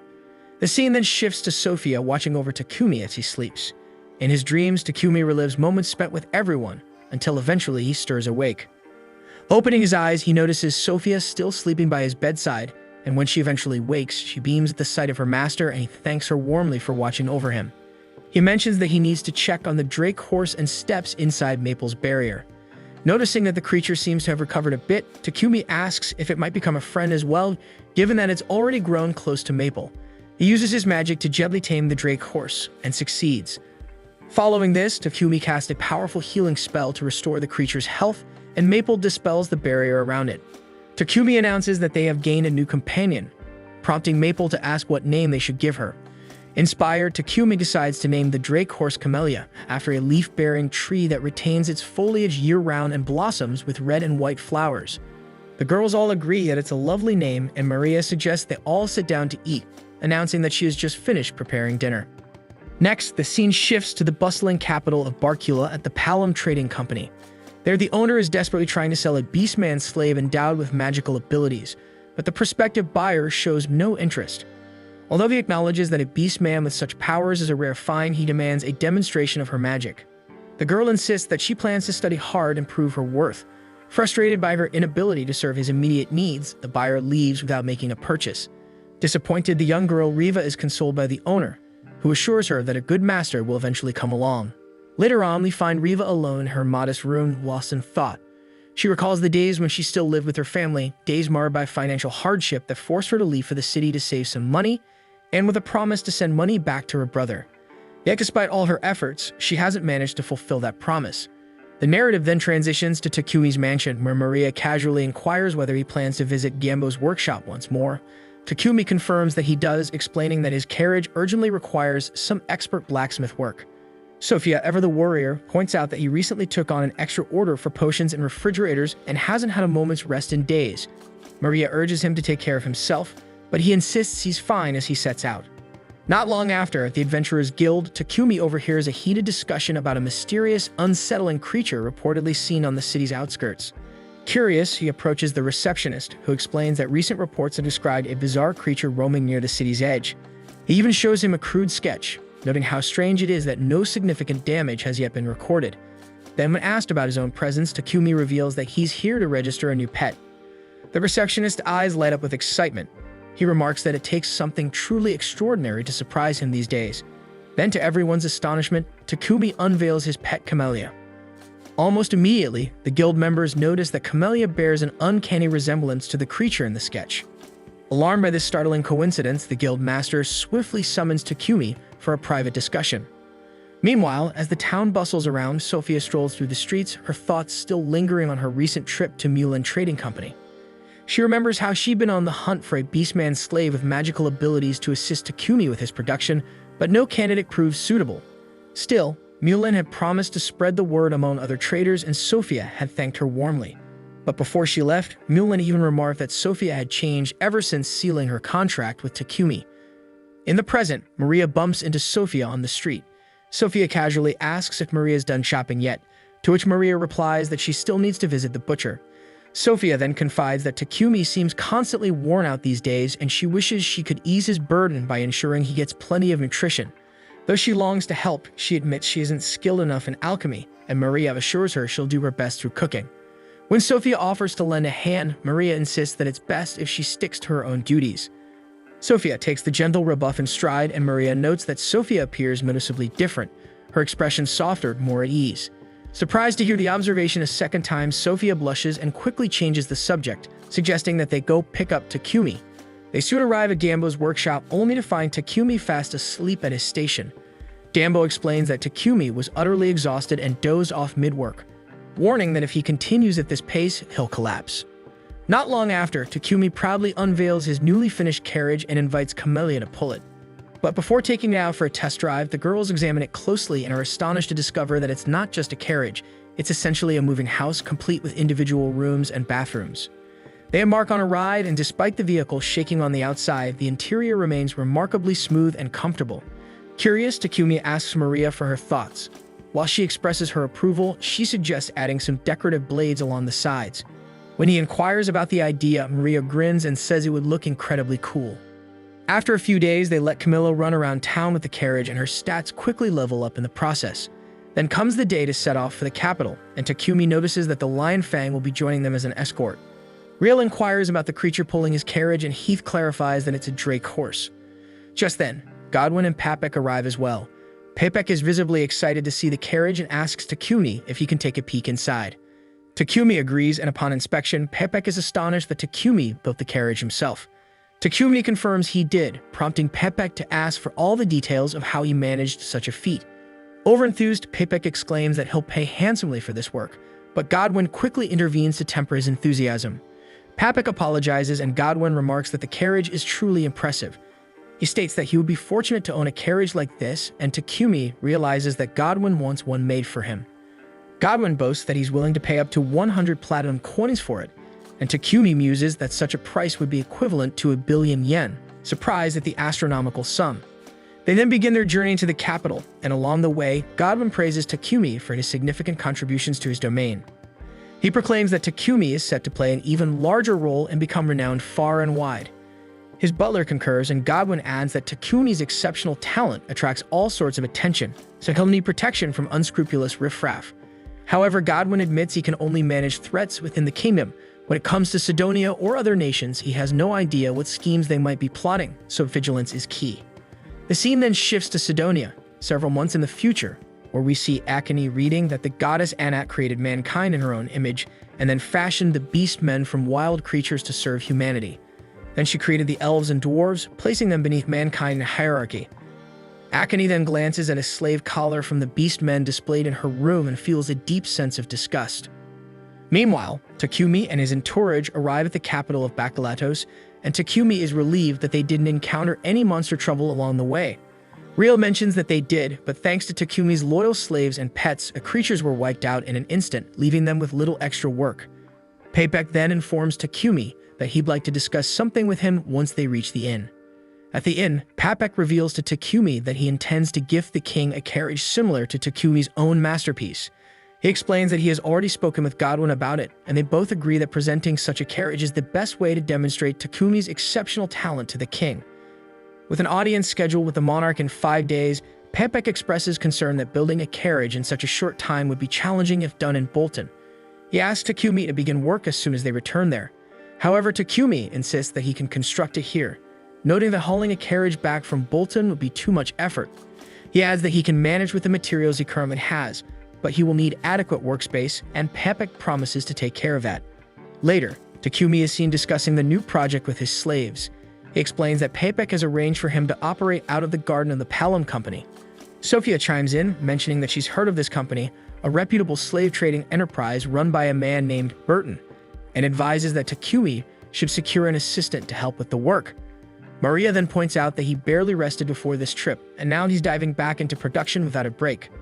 She cautions that this is reckless even for him, but Takumi assures them that he isn't truly tired. Sophia is still upbeat about the prospect of working with the Palom Company, suggests that Takumi should purchase another slave. Takumi initially declines, insisting that having just the two he already works with is sufficient. However, Sophia presses on, arguing that since neither of them can assist him with alchemy, an extra hand would be invaluable. In the end, Takumi relents and agrees to buy another slave, and they ask that the new recruit must be a woman, and he accepts this without further protest. The next day, Takumi arrives at the company and asks Burton for a slave who can assist him with his alchemy work. Burton remarks that he's heard Takumi is using alchemy to construct a carriage forged from mithril and adamantite, and he believes such a project requires someone with considerable magical aptitude. Meanwhile, in the company's garden, Maria and Sophia discover that they've lost sight of Maple. Maria, deeply worried because Maple had mentioned she wanted to explore the company's various buildings, urges Sophia to search for her. Sophia scores one of the buildings but finds no trace of Maple until she suddenly hears a scream. Rushing toward the sound, she finds Maple there with Riva trembling nearby. Although Maple tries to calm Riva, her efforts are insufficient, so Sophia steps in to help her up and gently soothe her.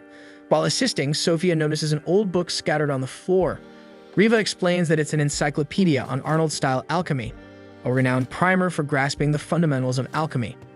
Later, as Sophia returns to the garden, she runs into Takumi, who invites her to join him as he meets a prospective slave candidate. To their surprise, the candidate turns out to be none other than Riva.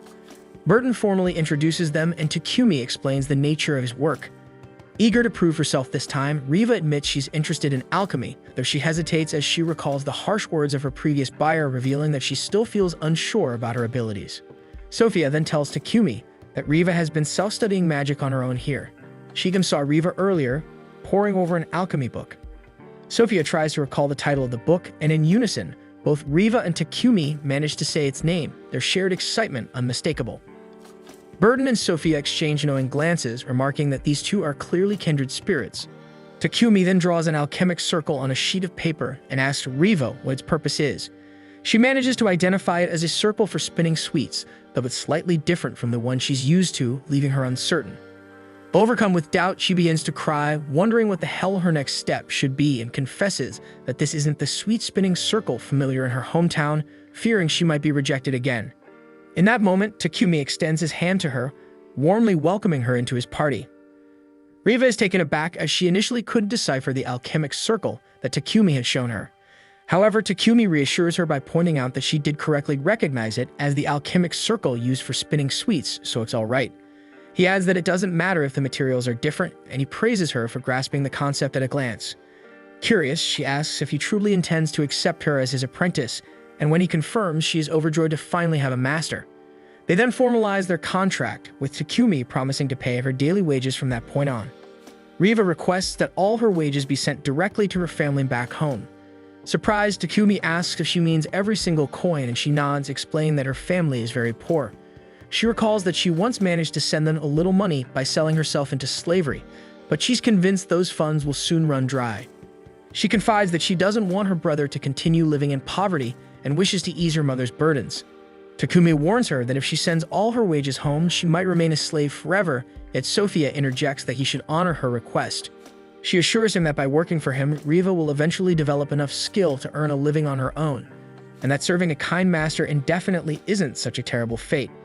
Takumi accepts this reasoning and later introduces Riva to the rest of the team, much to her delight.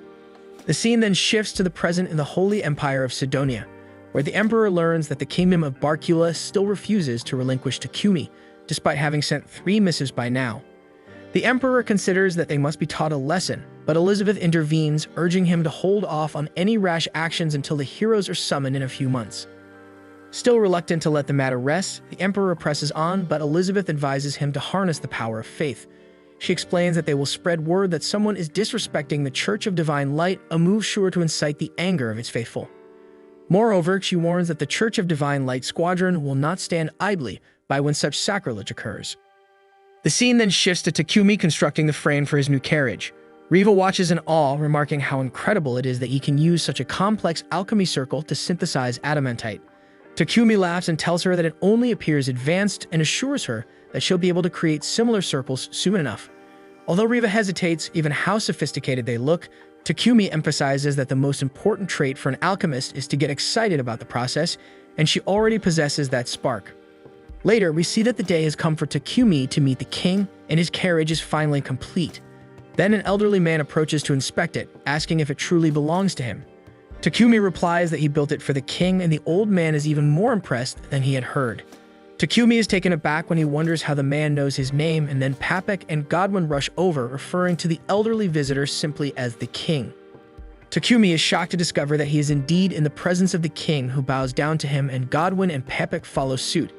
Godwin comments that he had expected their audience to be held in the grand chamber, while the king explains that he just wanted to thank Takumi without any of the usual formalities, leaving Takumi to wonder what exactly that meant.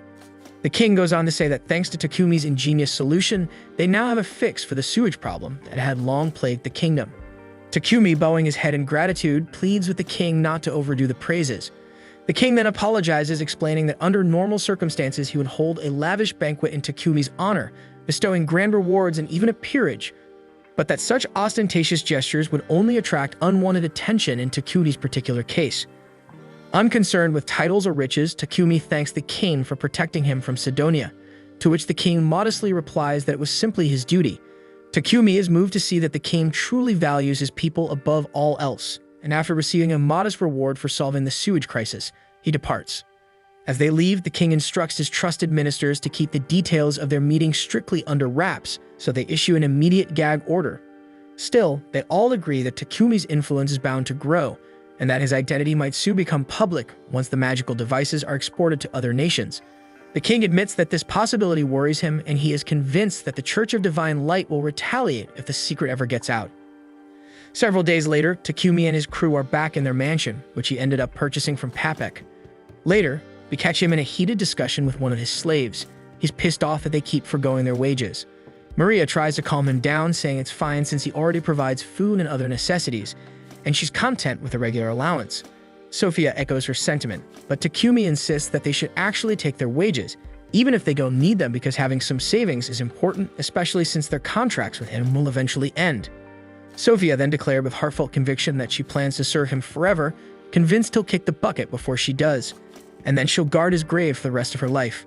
Meanwhile, Maria quips that she just wants to die a day after her master and be buried right next to him, though Takumi can't quite wrap his head around their odd affections. The scene then shifts to Sidonia in the present, where someone shows Elizabeth a contraption they're using to purify toilets in Bolton. The messenger explains they snagged one of these devices during an infiltration of Bacalatos, and Elizabeth immediately deems it a heretical piece of junk. She wonders if they don't give a damn about the wrath of the goddess, and the messenger informs her that most believers in the Church of Divine Light are itching to decisively crush the source of this evil. Elizabeth agrees, ordering the messenger to dispose of this cursed contraption before it spreads any further. Shortly after, we learn that Riva wants to register with the guild. She tells Takumi she'd like to join him as an adventurer, convinced that the experience will help her sharpen her alchemy skills and become a better craftsman. Takumi finds her reasoning sound. After all, adventuring can boost one's mana, and he promptly registers her at the guild. Riva was overjoyed to be accepted and gratefully thanked Hans for his help in sending her reward money back home at an exceptionally low cost, a service that Hans explained was common among adventurers. Hans then asks Takumi if he has come up with a party name yet, but Takumi hasn't managed to decide on one. So Hans says that Takumi's party is one of the top-class groups in their guild and that they really should pick a name soon. Takumi, however, isn't convinced they need one. After all, he isn't planning on becoming a professional adventurer. He grumbles that they aren't exactly like the Lion's Fong with clear role divisions. Instead, they're just a ragtag bunch of misfits. He even laments that things would be different if he could fight on the front lines. Overhearing this, Barak steps in, declaring he's going to help him out. Takumi again insists that he's not aiming to be a full-time adventurer, but Barak is having none of it because he already vows to train him, and soon enough we see Barak tossing Takumi around like a ragdoll. While pounding on him, Barak demands that Takumi come up with a name for their party. Every suggestion Takumi offers is so ridiculously bad that it makes Barak furious, and he continues to hurl him about. He keeps roaring to him that he just needs to think of a name that actually reflects who are they. And by watching this chaotic scene, Riva wonders if being an alchemist is really supposed to be this damn hard. Later on, as Maria tends to Takumi's bruises, he asks his servants if they have any suggestions for a party name. He complains that every time he rejects a name, Barak throws him around like he's worthless. The servants offer a few suggestions, but none fare any better than his own feeble attempts. Sophia remains silent through it all. And it soon becomes clear she's absolutely pissed at the guild master for beating Takumi up so horribly. She declares that she's going to make him pay and starts heading to the guild, but Takumi stops her, insisting that the guild master was just training him. In fact, he reveals that thanks to the beating he took today, he actually managed to level up some of his skills. Sophia decides to stand down for now, and Takumi resigns himself to the fact that his suffering will likely continue until he finally picks a decent party name. The scene then shifts to the Empire of Sidonia, 10 months into the future. There we see Yamato locked in combat with the captain of the guards, overpowering him with sheer brute strength. Akira, watching from a distance, scoffs and calls Yamato nothing more than a brute who relies solely on muscle. Akane chimes in and asks if he thinks he's better than him, to which Akira boasts that he is. After all, he's a hero. She reminds him that all three of them are heroes, and when he tries to ask her out to hang out, she storms off, having no intention of wasting her time with a cocky jerk. Later, we see Akane curled up in her room with a book, pondering how the Church of Divine Light preaches human supremacy. Yet based on what she's heard around town, there's another religion, and it's the Church of Creation, which teaches that all races are children of Nolan. She suspects that this nation is dominated by the Church of Divine Light that summoned them, and she's convinced there's a hidden agenda behind their summoning. Although they claim it's all for world peace, she can't help but wonder what they really want from them. The scene then shifts to Takumi, who's handing a ring and a staff over to Riva, explaining that these items will help her activate spells. Riva remarks that they'll come in handy on their next adventure, while Maple can't help but feel jealous that only Riva is receiving new weapons. Not to be outdone, Takumi reveals that he's crafted Wolverine claws specifically for Maple, assuring her that they won't interfere with her thread manipulation, and he even mentions that Riva helped her make them. This gesture makes Maple smile broadly as she thanks them both. Later on, we see Takumi once again getting pummeled by Barak while he desperately rants out a series of new party name suggestions. Every idea is worse than the last, and with each failed attempt, Barak isn't shy about letting him have it. Takumi worries that if this goes on, Sophia might finally snap on Barak. However, instead of losing her cool, Sophia starts instructing him on what he's doing wrong and how he can improve, almost like a freaking strict tutor. After training for the day, Hans approaches Takumi with an escort mission offer. He explains that this job will help build their rank, and when Takumi asks how many days it will take, Barak estimates about 4 days with his super carriage. Hans then reveals that the request is actually from Paypek Trading Company.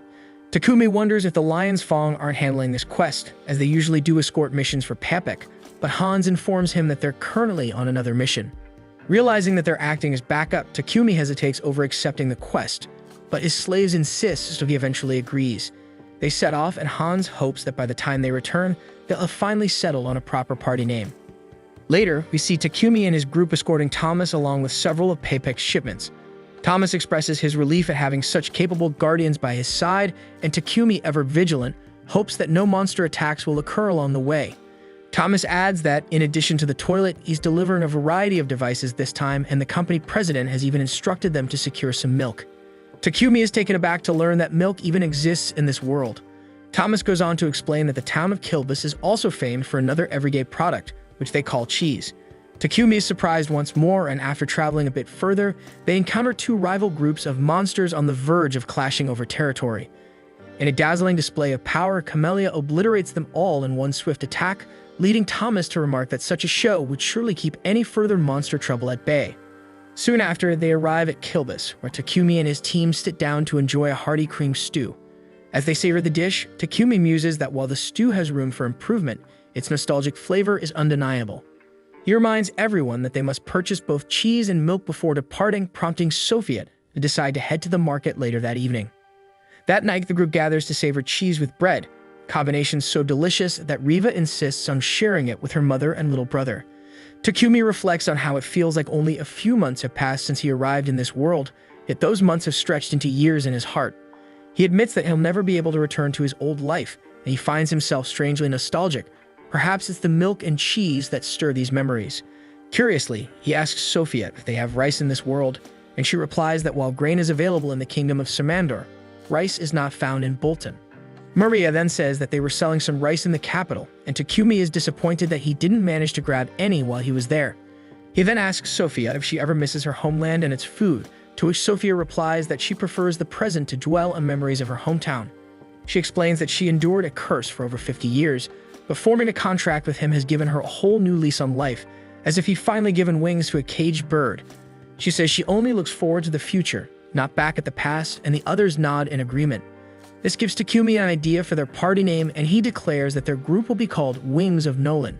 He explains that by giving each other wings, they can move forward together, so the name suits them perfectly. Everyone likes the name, and 2 nights later, they return to Bolton. As they enter their mansion, Takumi immediately notices a paralyzing poison lingering in the air, and some strange-looking men seize his friends. One of them approaches him with a knife intent on killing him, but Maple swiftly disarms the assailant, and Takumi follows up with a powerful hit to his stomach. The other attacker then lunges at Takumi, but he counters with some new wrestling moves, taking him down quickly before finishing him off with a punch to the guts. Afterward, he heals his friends, and Sophia apologizes for failing to protect him. Takumi shrugs it off, and Maria inquires how he managed to avoid paralysis. He explains that both he and Maple have developed poison and paralysis resistance, though he admits he still feels a bit numb. Maple then asks what they should do with the intruders outside, revealing that she has captured several assailants while leading Camilla to her stable. She had sensed that there might be more inside the house as well, which is why she hid herself in the pocket dimension. Sophia speculates that this attack was premeditated and suggests that they seek help from the guild. Takumi then instructs her to bring Barak from the guild. Soon after, we see a carriage transporting the captured assailants away, and Barak advises Takumi to report the incident to the Lord, noting that it's a serious matter. The following morning, Takumi meets with Godwin, who reveals that the assassins who attacked him last night were from the Divine Light Squadron, a group of zealots even by Holy Sidonia Empire standards. These fanatics eliminate anyone they believe defies the Church of Divine Light, often taking action on their own initiative. Takumi is shocked and frightened to learn that these attackers were indeed trained assassins and not merely common thieves as he had hoped. Godwin is convinced that the root of the problem lies in the magic toilets Takumi created. In the past, priests had to periodically purify the toilets using holy magic, a task that brought in enormous income for Sidonia's clergy. Now that Takumi has eliminated their main source of revenue, the priests are determined to take revenge. Takumi briefly considers going off the grid, but Godwin and his subordinates assure him that he'd be safer if he remains in their sight. After all, they can actively support him. The Guildmaster insists they need to improve Takumi's security during adventuring. Takumi nervously protests that he'd rather take a break, but the Guildmaster refuses to let his party, one of the top 5 in their city, halt their work. With Sophia promising to keep him safe at all costs, the Guildmaster finally convinces him to continue his adventuring duties. Later, Takumi heads to the Adventurers Guild to officially register his party under the name Wings of Nolan. The receptionist compliments the flashy name but warns him to be cautious, noting that rumors are already circulating about someone sending assassins after him, and that many now believe he has a high bounty on his head. That night, Takumi gathers his girls and shares the receptionist's warning. Although he feels guilty about putting them in danger, they confidently assure him that they will protect him with everything they've got. Takumi feels relieved after hearing the reassuring words, but he's determined not to have the girls and the knights devote all their time to guarding him. To solve that problem, he devises an idea to cast a magic barrier around his house that repels anyone not registered with it. He plans to create a magic device to project the barrier and asks Riva to help him. Thinking ahead to their upcoming adventures, Sophia suggests that they add a tank to their party. All the girls chime in, jokingly insisting that they wouldn't let any guy join. After all, the bigger his harem, the prouder they are. Takumi agrees with their suggestions, but he has no clue where to find a female tank or attacker to join their ranks. Sophia then suggests contacting the Milan Slave Trading Company, as it might be a good starting point. With that settled, the girls retire for the night while Takumi begins crafting the magic circles for his safety device. The next morning, as Takumi is about to start working on the device with Riva's help, Sophia approaches him, eager to contribute as well. Takumi assigns both her and Riva the task of engraving the alchemy circle onto metal plates. Later, he sprinkles pixie dust over the plates to imbue them with magical energy. At that moment, they catch sight of Maple riding Camellia and charging at enormous silk dolls, playfully pretending they are enemy golems. Riva remarks that golems too are a product of alchemy, and Takumi nods, admitting he's aware of them, but that their complex core has kept him from attempting to make one himself. Riva muses that a golem could be the perfect tank for their party, While Takumi agrees in principle, he accepts that his current skills won't allow him to create one yet. He then resumes work on the barrier device. As he links the magical circles, his mana manipulation skill maxes out and unexpectedly evolves into a more refined spell control skill. Takumi realizes that leveling up his spell control might one day enable him to construct golems. Meanwhile, in the distant empire of Sidonia, the Emperor learns that the Divine Light Squadron has been captured, and apparently they couldn't even take their own lives before being caught. Realizing that matters have grown even more complicated, his daughter Elizabeth chimes in, insisting that they stop fixating on one man when larger plans are at stake. The court mage explains that they've assembled an ancient magic circle to summon heroes, but they need at least a couple of months to amass the required magic power.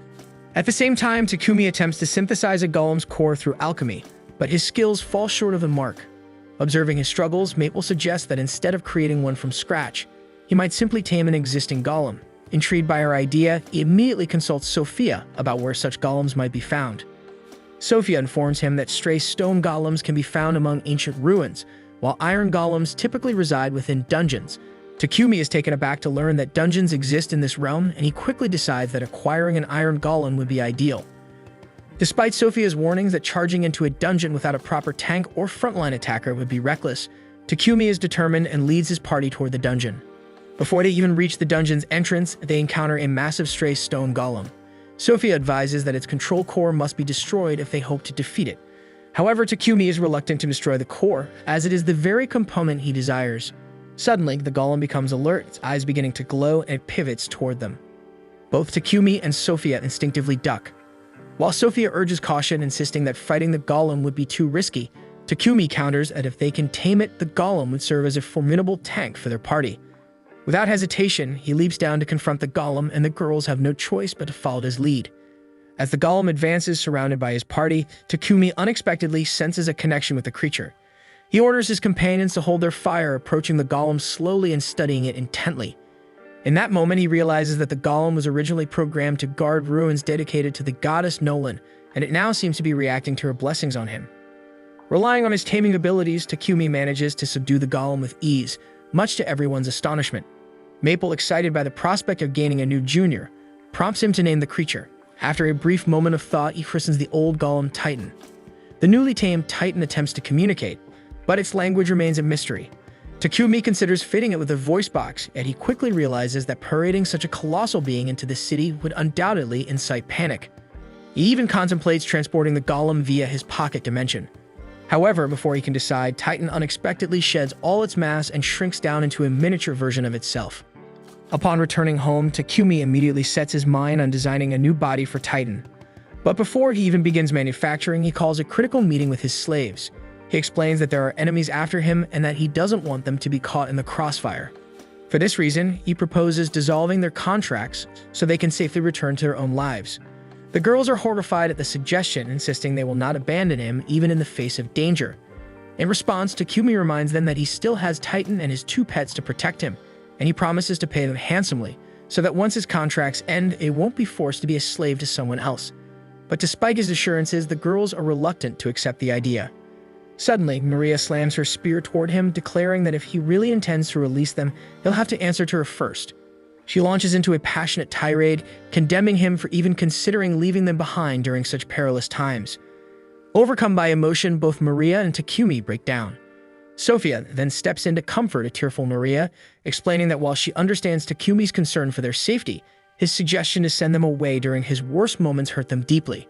Reflecting on the unwavering loyalty they have always shown, Takumi apologizes sincerely for imposing his burdens on them and disregarding their feelings. He pleads with them to stand by his side and help fight his enemies, and the girls wholeheartedly agree. A few days later, Takumi completes the new body for Titan, crafted from a blend of adamantite and mithril, outfitted with advanced weapons and defensive features, and even capable of speech. In a nod to his childhood dream of becoming a Power Ranger, he creates a colossal version of Titan that he can literally enter and control as if it were an extension of his own body. As he weeps with joy over his achievement, Nolan, who has been watching his progress as if she were a fan of his YouTube channel, muses that he might have gone a bit too far with that golem. Just then, her assistant bursts in with shocking news about the so-called goddess Anat, whom the Sidonia Empire worships. Apparently, there was never a true goddess named Anat. Instead, due to the fervent devotion of the Church of Divine Light, a being by that name is slowly coming into being. and it's turning into an evil spirit. Nolan had long suspected that such a phenomenon might occur, and she now realizes that it could spark a catastrophic war on Earth, one that Sidonia and its heroes might unwittingly ignite. Unable to intervene directly in the mortal realm, she had endowed Takumi with his new body and powerful blessings so that he could rise to the occasion and save the entire realm. The scene then shifts to a year ago in a modest development settlement near Bolton, where a beast woman named Manny is seen grieving at a grave until an acquaintance summons her away.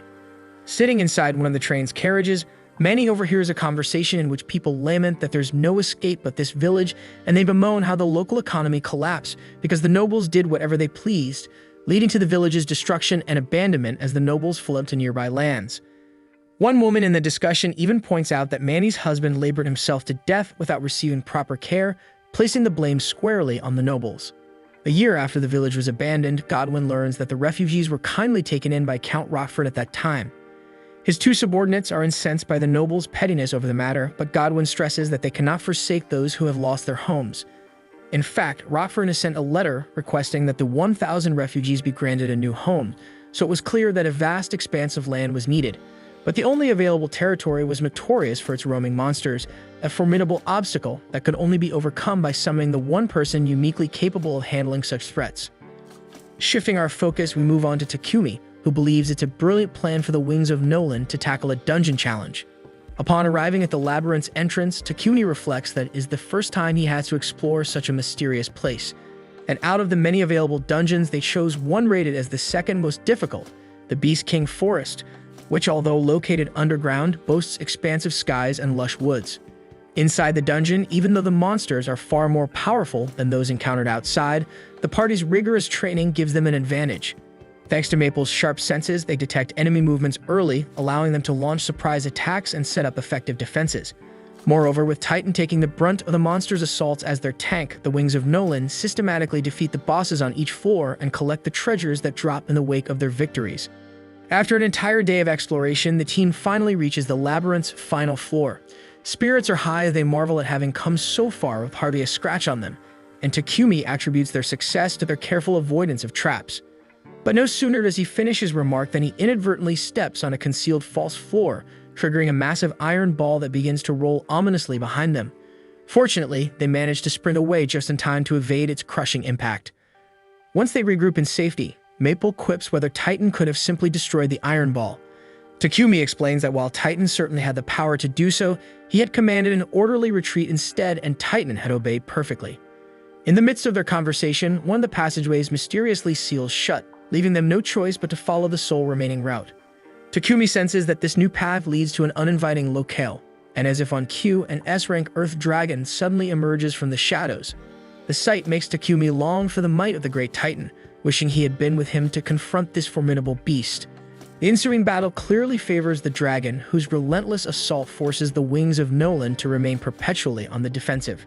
Seizing a brief opportunity, Takumi orders Titan and Maple to secure the dragon's tail, effectively preventing the creature from using it to its advantage. Titan promptly clamps onto the tail, while Maple casts a web to further immobilize the beast. Capitalizing on the moment, Sophia thrusts her spear into one of the dragon's limbs, followed in quick succession by Takumi's precise wind cut, Riva's explosive fire barrage, and Maria's scorching fire lance. At the same time, Titan is instructed to summon the Light of Judgment. Although this combined assault convinces Riva that the dragon has been vanquished, Takumi remains skeptical, knowing that the foe is far from defeated. In a sudden twist, the winged dragon rises from the smoldering ashes and unleashes a torrent of fire at Titan, inflicting devastating damage.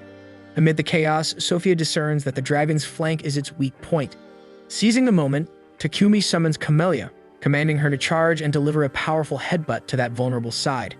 Not long after, Takumi himself advances, imbuing his sword with electrical magic before hurling at the dragon. The enchanted blade strikes true, and the dragon disintegrates into nothingness, signaling the triumph of the Wings of Nolan and securing both the final treasure and the entire dungeon for them. To everyone's astonishment, Camellia begins to grow in size as she evolves. Scooping up a fragment of the dragon's remains from the ground, Takumi envisions the possibility of crafting fascinating new items from this rare, powerful material. After emerging from the dungeon, Takumi is promptly summoned by Godwin. In a private meeting, Godwin explains that in the southern reaches of his domain lie vast untapped lands, and it's a wild frontier abandoned by settlement because monsters roam freely and render the area perilous. He recounts that in the past, the kingdom of Triaria once invaded this region. Not only did they suffer a crushing defeat, but the resulting fallout also plunged their own kingdom into decline. Takumi interjects, mentioning that he's heard the region is rich in unexplored adamantite and mithril. Sensing an opportunity, Godwin suggests that Takumi spearhead the establishment of a new development settlement on this land. He cites the success of Board Village, where Takumi had quickly erected a resilient wall around the territory, as evidence that he is more than capable of replicating such a feat. Godwin's assistant then provides more details, revealing that there is a river and a spring approximately 105 miles south of Bolton. This location, with its dependable water source and relative distance from dangerous monsters, would be an ideal starting point for a new settlement. Meanwhile, Sophia, still deeply concerned about her master's safety due to his ongoing pursuit by the fanatical Divine Light Squadron, expresses her worries. Godwin, aware of the precarious timing, laments that he must press this development project despite the delicate circumstances. However, he explains that there is an urgent humanitarian need. A settlement had been abandoned a year ago when the nobles' corruption brought development to a halt, leaving its residents homeless and forcing them into refugee status in Bolton and Rockford. The plan now is to rebuild quickly and provide new homes for those displaced. Moved by his own past hardship of homelessness, Takumi accepts the mission without hesitation, knowing he cannot leave these people destitute. The people of Board Village, who had once welcomed him with open arms, serve as a reminder of the importance of community. Later on his mission, Takumi opts out of a nightly escort, so Nolan's wings end up journeying alone to the development site, a region blessed with abundant water and a favorable climate. There his team uses earth magic to raise sturdy walls and dig deep moats around a budding fortress. They also construct internal roads, build aqueducts, cultivate timber groves, and systematically eliminate nearby monsters.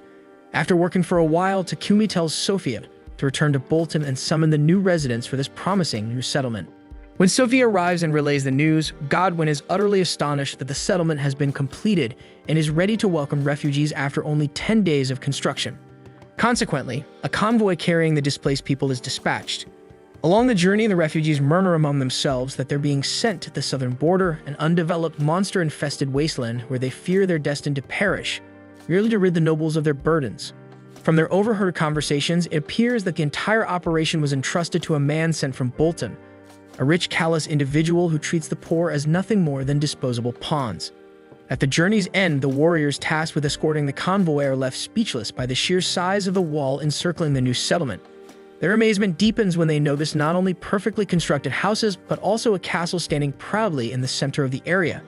When the escort officer meets Takumi, he explains that he was busy preparing the soil for agriculture and assures the officer that the wall is robust enough to repel any invaders, unless of course they're dragons. The officer presses for details about the castle, and Takumi explains that it's intended as a residence for the settlement's governors, given that there are already plenty of houses for the residents. He adds that the settlement includes a barracks for the knights and even a sophisticated sewage system that employs septic tanks alongside magical devices. The officer is incredulous and unable to fathom how this young man managed to develop such an advanced settlement in just over 10 days, and he even accuses Takumi of resorting to magic, an accusation to which Takumi makes no attempt to refute. As the new city is unveiled, a few refugees murmur doubts about whether they can truly thrive there. At the same time, Sophia approaches Mani, puzzled as to why she appears alone in her new home. Mani explains that her husband died back in their old village, so Sophia sympathetically remarks that running a farm solo must be incredibly challenging, and she inquires if Mani might be interested in taking on a different kind of work. When Mani remains silent, Sophia vows to consult her master about potential opportunities. Mani is surprised to learn that Sophia even has a master, and Sophia explains that this master was responsible for constructing the settlement. And given everyone's busy schedule, he might even need someone to handle cooking or similar tasks. With that, Sophia heads off to speak with Takumi, promising to return later to check in on Mani. Hours later, Takumi presents Mani with an offer to work for him and attend to his needs in exchange for a salary to be negotiated later. As the proposal sinks in, memories flood Mani's mind, recollections of hushed conversations in the carriage about how one should no longer trust the nobles, and bitter recollections of how her own husband perished at the hands of the rich's greed. Overwhelmed by the fear that history might repeat itself and lead her into further despair, she adamantly refuses, confessing that she cannot bring herself to trust Takumi. Maria tries to reassure her that Takumi is not like the other nobles, but Takumi ultimately decides to set aside the offer for now. After the meeting, Mani feels that she can no longer remain in that environment. She fears that her blunt honesty will only invite persecution or worse. In a swirl of conflicting emotions, she wonders if her outburst was simply an unconscious expression of justice, a way of venting the deep-seated pain inflicted by the aristocracy, or perhaps just a desperate attempt to express her long-held frustration at being powerless. Lost in these thoughts, Manny is suddenly ambushed while making her way toward the forest. Immediately, Maple races off to alert her master that a horde of monsters is invading the territory. In response, Takumi quickly consults Dorn, the escort officer, and orders that all bridges be raised and every resident shielded. Takumi asserts confidently that no monster can scale the wall, and that Nolan's wings will take care of any enemy lingering outside. Meanwhile, Mani scrambles desperately for shelter behind the protective wall, but tragically fails to reach the raised South Bridge in time. Concern ripples through the community as residents inform Maria that they haven't seen their friend. The only clue is that she was last spotted heading through the South Bridge. Worried, Takumi summons his entire group, and soon they are all transported outside on the mighty Great Titan. In the ensuing chaos, we find Mani cornered by two monstrous wolves. For a brief, grim moment, she contemplates that perhaps she was destined to meet her end in this very place. Just as the wolves are about to sink their teeth into her, Takumi bursts onto the scene with his halberd, swiftly dispatching the beasts. After the skirmish, Mani reports that many other monsters are still roaming free, but Takumi remains unconcerned, confident that these threats will not prove insurmountable.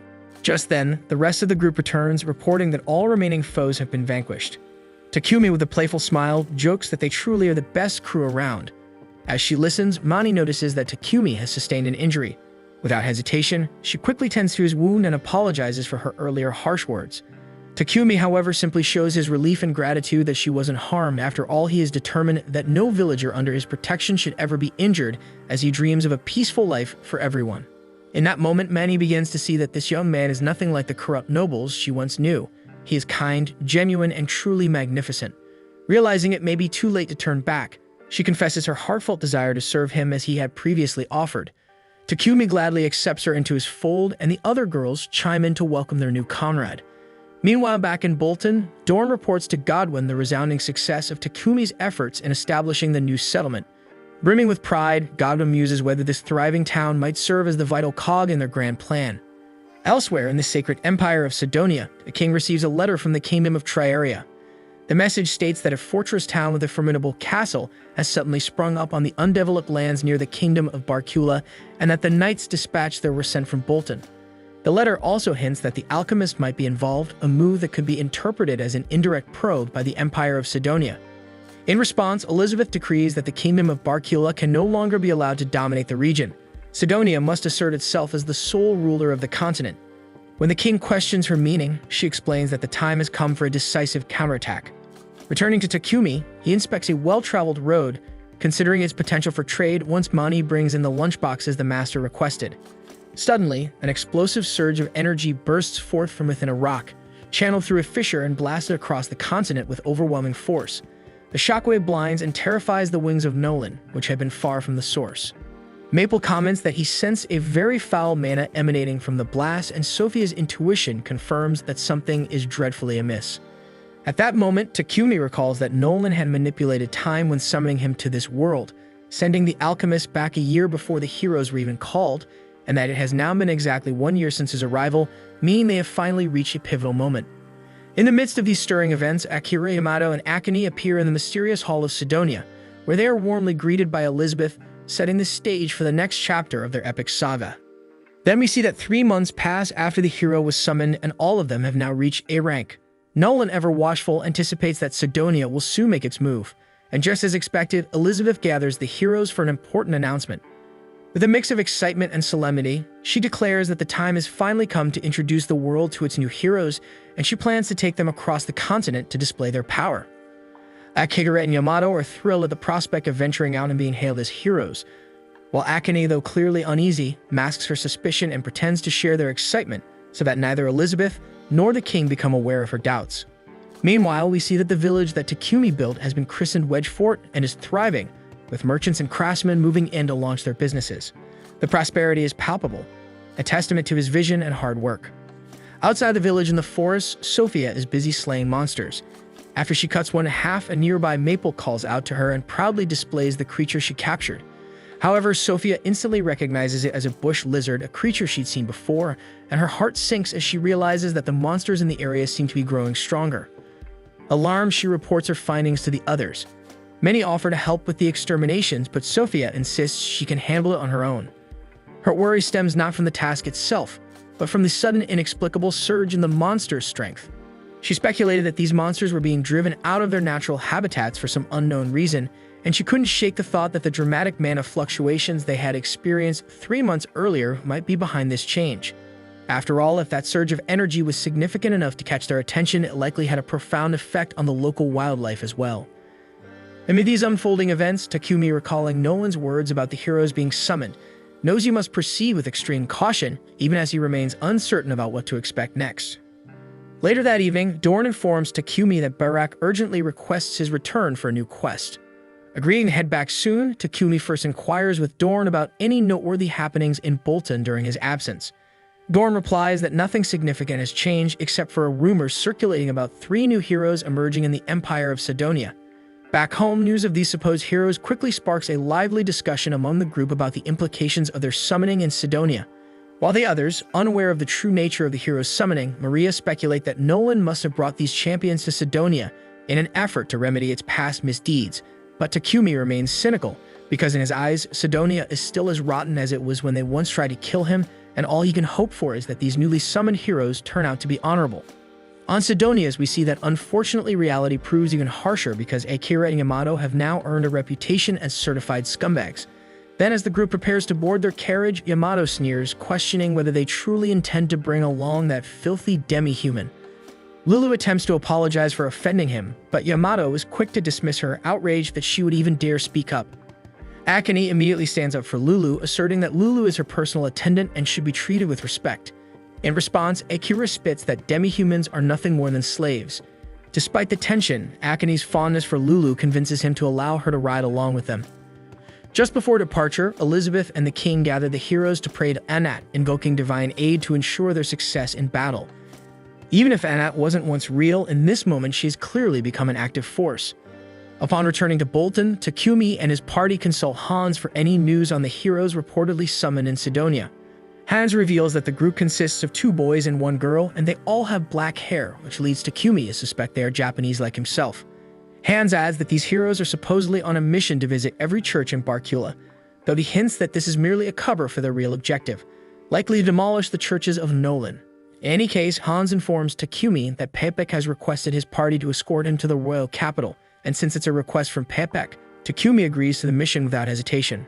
While everyone is busy preparing for the escort mission, Mani approaches Takumi with a hopeful request. She wants to join the team. Takumi hesitated at first, explaining that escort missions were perilous and given her limited combat abilities, she might be at risk. Many understood his concerns but confessed that remaining in the mansion, isolated while everyone else was out on dangerous errands, made her feel unbearably lonely. Seeing her genuine distress and with Maria and Sophia echoing her sentiments, Mani pleaded with Takumi to reconsider. She reminded him that she could wield earth magic, so she wasn't completely defenseless. Her earnest, pleading eyes made it impossible for him to refuse. In the end, Takumi agreed to let her join the mission on one condition. She must stick close to either Maria or Riva at all times. Overjoyed by the decision, Mani promised to do her best, though they would need to register her as an adventurer later. Meanwhile, as the heroes made their way toward Barkula, Yamato and Akira grew increasingly frustrated by the jarring bumps of their carriage, which lacked any form of suspension. Akira mentioned that he'd heard of a carriage with suspension invented over in Barkula and expressed a strong desire to get one for himself. Not stopping there, he also joked about the abundance of elves in Barkula, suggesting to Yamato that they could even bring some back for their amusement. Yamato readily agreed until the knight captain reminded them that Barkula had strict laws against exporting slaves. But neither Akira nor Yamato cared about such regulations. Being top-tier adventurers well past level 30, they felt untouchable by any law on this continent. Hearing their cavalier attitude, Akane grew deeply troubled. Determined to prevent any further trouble from erupting, especially now that they were headed for the royal capital of Barkula, Akane resolved that she must do something to rein in their reckless behavior. A few days later, having successfully completed his escort mission, Takumi arrives at the royal capital. There, the receptionist announces that he, Sophia, and Maria are being promoted to A-rank status, while Riva is bumped up to D-rank. As she calls for their guild cards to process the promotions, a sudden uproar erupts at the back of the guild hall. The heroes have arrived, making an enormous scene. Akira barks for everyone in the guild to clear out so he can push forward. When a guild patron dares to speak up, Akira viciously gut punches him for no apparent reason. As if that weren't enough, Akira and Yamato soon spot Takumi, accompanied by his beautiful slaves, and they dismiss him as just another insignificant adventurer. In a show of arrogance, Akira demands that Takumi immediately hand over the women. Irritated by their insolence, Takumi refuses, still keen on avoiding an all-out brawl. He tells them to leave him be. But Akira's inflated ego won't allow him to back down. He draws his sword and charges at Takumi with lethal intent. But with effortless skill, Takumi dodges the blow, then uses his alchemy to destroy Akira's sword, and when Yamato attacks next, Takumi simply flips him onto the ground like it's his rightful place. Witnessing this, Akane is left astounded that Takumi could defeat both adversaries so easily, while Akira, devastated by the loss of his sword, threatens that Takumi will regret this encounter. Calmly, Takumi retorts that Akira is in no position to issue threats, pointing out that he just got his ass handed to him, and that drawing his sword inside the guild is a major offense that will only land him in deep trouble. Though Akira begrudgingly accepts Takumi's logic, he vows to exact revenge someday. Once the two troublemakers withdraw, Akane rushes up to Takumi to apologize on behalf of her fellow heroes. Takumi reassures her that she isn't at fault. In that moment, Akane introduces herself, her intuition whispering that Takumi is the person she's been seeking. But before she can say more, Lulu arrives, urging Akane to leave. Sensing that Akane still has something unsaid, Takumi leans in like a gentleman and tells her he'll be waiting at the lakeside hotel that night. Later that evening, Takumi recounts the entire debacle to the girls, lamenting that those so-called heroes don't even deserve the title given their crude behavior. Yet he notes that the young woman in their group struck him as decent, hence his invitation to meet at the hotel. Now, however, he frets over how Akane will manage to slip away from her Sidonia escorts unnoticed. Sure enough, it turns out she did get caught, and soon she finds herself on the run from the Sidonia guards, with Lulu by her side, all in a bid to meet Takumi. The guards close in on Akane, but just then Sophia appears and swiftly knocks one of them out while Maple drives the other away. Soon after, Sophia escorts Akane to the hotel where she meets with Takumi. Once inside, with no Sidonia guards in sight, Akane cuts to the chase and asks Takumi if he is Japanese. Although Takumi initially tries to dodge the question, fearing that such information might leak to Sidonia, but Akane vows she won't tell a soul. Convinced that she can be trusted, Takumi admits that he is indeed Japanese and reveals that his presence here is connected to the recent summoning of heroes. His party is taken aback, as this is the first time they've heard him mention anything of the sort. Realizing there's no longer any point in keeping the secret, Takumi gathers everyone and demands they promise to keep this knowledge confidential. Once all agree, he launches into a detailed account of everything that transpired before he was transported to this world. He half expected them to dismiss his tale as a lie, but to his surprise, the girls find it entirely plausible that he hails from the same world as the heroes and is acting on behalf of Nolan. Based on Takumi's revelations, it becomes evident that Sidonia is the true villain here. The fact that the heroes have been summoned only deepens the threat. Akane then inquires if Takumi believes Sidonia intends to wage war on the neighboring nations. While such a scenario is within the realm of possibility, Takumi points out that neither Akira nor Yamato are strong enough on their own to launch a full-scale war. Instead, it's far more likely that Sidonia intends to use the heroes to incite the masses into starting a war. Even if a war doesn't break out, the mere presence of the heroes could spread the influence of the Church of Divine Light, which is equally concerning. Akane apologizes profusely for driving Takumi into this mess, but he reassures her that it's not her fault. After all, they were all summoned here against their will by Sidonia's machinations. Then turning to another point, Takumi wonders why Akira and Yamato, if they too hail from Japan, behave so despicably now. It's hard to imagine they were ever like that before arriving here. Akane shrugs, admitting she doesn't know exactly what changed them, but she recalls that both Akira and Yamato were kind-hearted individuals before they began their training in Sidonia, after which their personalities underwent a drastic transformation. Takumi finds it all very odd, so he asks Akane if they were ever given anything unusual to eat, but she has no idea because she never trusted Sidonia from the start and always cast purification magic on her food before eating it. But Akira and Yamato, not being as proficient with light magic, might have been unknowingly drugged or even brainwashed at some point. Overwhelmed by the thought, Akane falls to her knees before Takumi and begs him to save her and Lulu, insisting they can't go back to Sidonia after what has happened. Takumi gently chides her to stop kneeling, assuring her that he would never abandon a fellow Japanese girl, and suggests they head back to his mansion in Bolton for now. A short carriage ride later, everyone arrives back in Bolton. To lift Akane's spirits, Maria prepares a hearty cream stew. The rich aroma and taste astonish Akane, something she hasn't enjoyed in ages, and she is so moved that tears stream down her face. Meanwhile, over at Wedgefort, a guard on the wall notices unusual activity in the forest. Upon closer inspection, he realizes that a monster stampede is underway and rushes off to sound the alarm. Back at Takumi's mansion, as night falls, Akane and Lulu have already gone to bed, while Takumi is busy in his workshop with Riva. He plans to discuss Akane and Lulu's situation with the king later, but for now their safety in his mansion is assured. Seizing the moment, he calls all the girls together. Once assembled, Takumi makes a bold announcement. He is going to dissolve everyone's slave contracts immediately. The girls are heartbroken, fearing yet another abandonment, but Takumi quickly clarifies that this is not a bid to leave them behind. Facing ever greater dangers ahead, he wants them all to stand with him as equals, true members of his family, and free from the bonds of a slave contract. With that, he dispels the contracts. Energized by the newfound unity, he returns to his workshop and manages to finish crafting 2 legendary swords he'd been working on. However, before he can test the blades, a notice from the guild arrives. Reading the details of an emergency in Wedgefort, Takumi is horrified by the scale of the disaster, and the stakes have never been higher.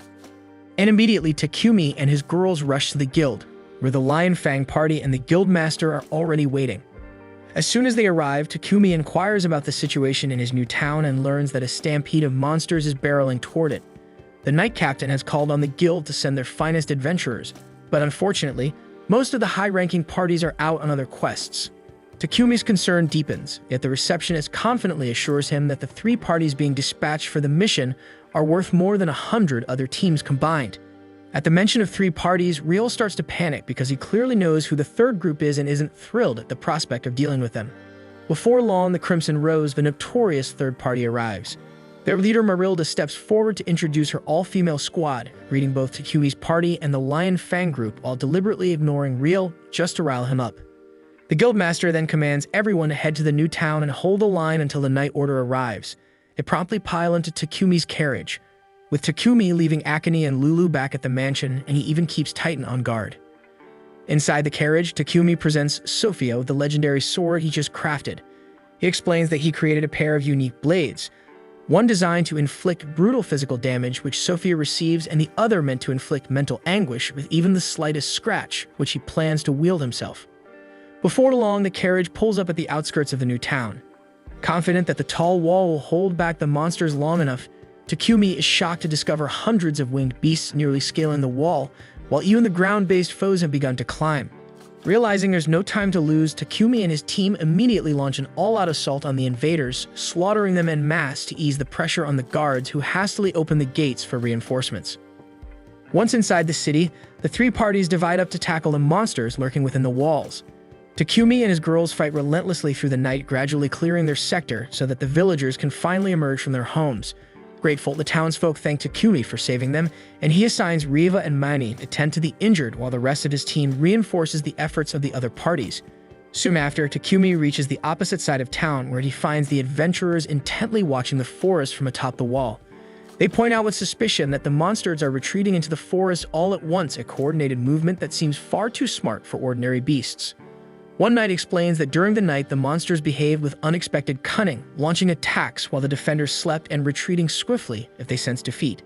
Takumi ponders aloud that there must be someone orchestrating their moves, though the adventurers find that hard to believe. He then offers a theory. Perhaps the energy wave from the hero's summoning has mutated or evolved some of the monsters, endowing them with a semblance of coordination. This idea resonates with everyone, lending a measure of credibility to his explanation. Meanwhile, on the other side of the continent, the Emperor of Sidonia learns about the monster stampede targeting the new town of the Barcula Kingdom. Seizing the opportunity, the Emperor considers this a perfect chance to weaken their enemy, and his daughter Elizabeth suggests that they also strike at Barcula's allies so that no help can arrive in time.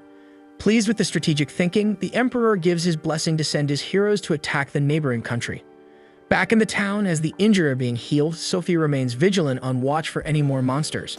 Suddenly, Riva arrives with her lunch, exasperatedly telling Sophia that Takumi is being an idiot because he's handing out all the healing potions to the wounded, and at this rate, they won't have enough for themselves if the battle drags on. Sophia goes over to talk some sense into him, but Takumi shrugs her off, insisting that his plan is simply to avoid any further injuries. Sophia isn't impressed by his cavalier attitude, but she knows deep down that Takumi cares more for others than for himself. Determined to protect him at all costs, she resolves to put her life on the line if necessary. Soon, as Takumi gathers his team to discuss further plans to safeguard the villagers, Maple suddenly alerts him that the monsters are back. Everyone rushes out to face the oncoming horde, and Takumi quickly outlines their plan. Launch a barrage of wide-range magic to weaken the monsters, then close in for hand-to-hand combat. The team unleashes their most potent spells, and the enemy forces begin to falter. Suddenly, the monsters start retreating in an organized manner, leaving everyone baffled, until a massive dragon-like creature appears, devouring smaller foes and growing even larger in the process. Before long, a two-headed dragon bursts forth from the forest, launching an attack that makes it clear this beast is the mastermind behind the monster's coordinated behavior. The creature zeroes in on Sophia. In a split second, Takumi dives in to save her from being crushed, but Sophia, undeterred, decides to draw the dragon away by relentlessly harassing it with her attacks. The enraged beast chases after her, and its searing fire breath manages to knock her down. Fortunately, the rest of Takumi's girls arrive in time, quickly binding the dragon and then launching a full-force assault on it. In the ensuing chaos, an injured Sophia hurls her sword toward Takumi. Seizing the opportunity, he combines the power of his two magical swords and delivers a decisive blow that defeats the dragon. With the monstrous threat vanquished, Sophia collapses, prompting Takumi to rush to her side and heal her. Frustrated and worried, he scolds her for acting recklessly. She admits only that she wanted to protect him. Takumi, his concern mingled with exasperation, insists that she must not throw her life away. Just as he finishes healing her, reinforcements arrive with news. Most of the monsters have fled, and the remaining foes have been dealt with. Relieved, Takumi allows himself a brief moment of satisfaction, only to suddenly faint from having expended too much mana. The next day, he slowly recovers, surrounded by his loyal girls, though Sophia stands off at a distance, silently watching their cottage with worried eyes. After several days spent helping to rebuild the town, Takumi and his party finally head home. Upon their return, they celebrate with a lively barbecue party as Sophia remains visibly downcast by earlier events. Our fool hero doesn't notice her melancholy, so Maria and Mani tease Takumi into engaging with her. He then approaches Sophia with a plate of meat and confesses that while he knows she was determined to protect him at all costs, he never wanted to lose her in the process. He urges her to remain safe and to continue supporting him as his partner for life, and an emotional Sophia vows to do just that. Shortly afterward, Takumi meets with the city lord to secure official permission to shelter Akane and Lulu at his estate. Lord Godwin grants his request, but then reveals grim news. The two heroes from Sidonia recently perpetrated a massacre in one of their allied countries. Horrified, Akane blames herself for failing to stop those brutes, but Takumi consoles her, insisting that the fault does not lie with her. Though Akane laments that she should have done more, she swears to herself that when the moment comes, she will stand up against those heroes and put an end to their tyranny. Later, Takumi seeks guidance from Lady Nolan, asking if she had sent him back in time to prepare for the threat posed by the summoned heroes. Although Nolan avoids giving a direct answer, she reminds him that the future now depends entirely on his actions. Determined, Takumi promises that he will protect this world because it holds too much that he loves. Satisfied, Nolan expresses her hope that he will become the greatest alchemist ever, believing that his success will ensure the safety and prosperity of the world. This was the end of episode 1. Subscribe to not miss the next episode.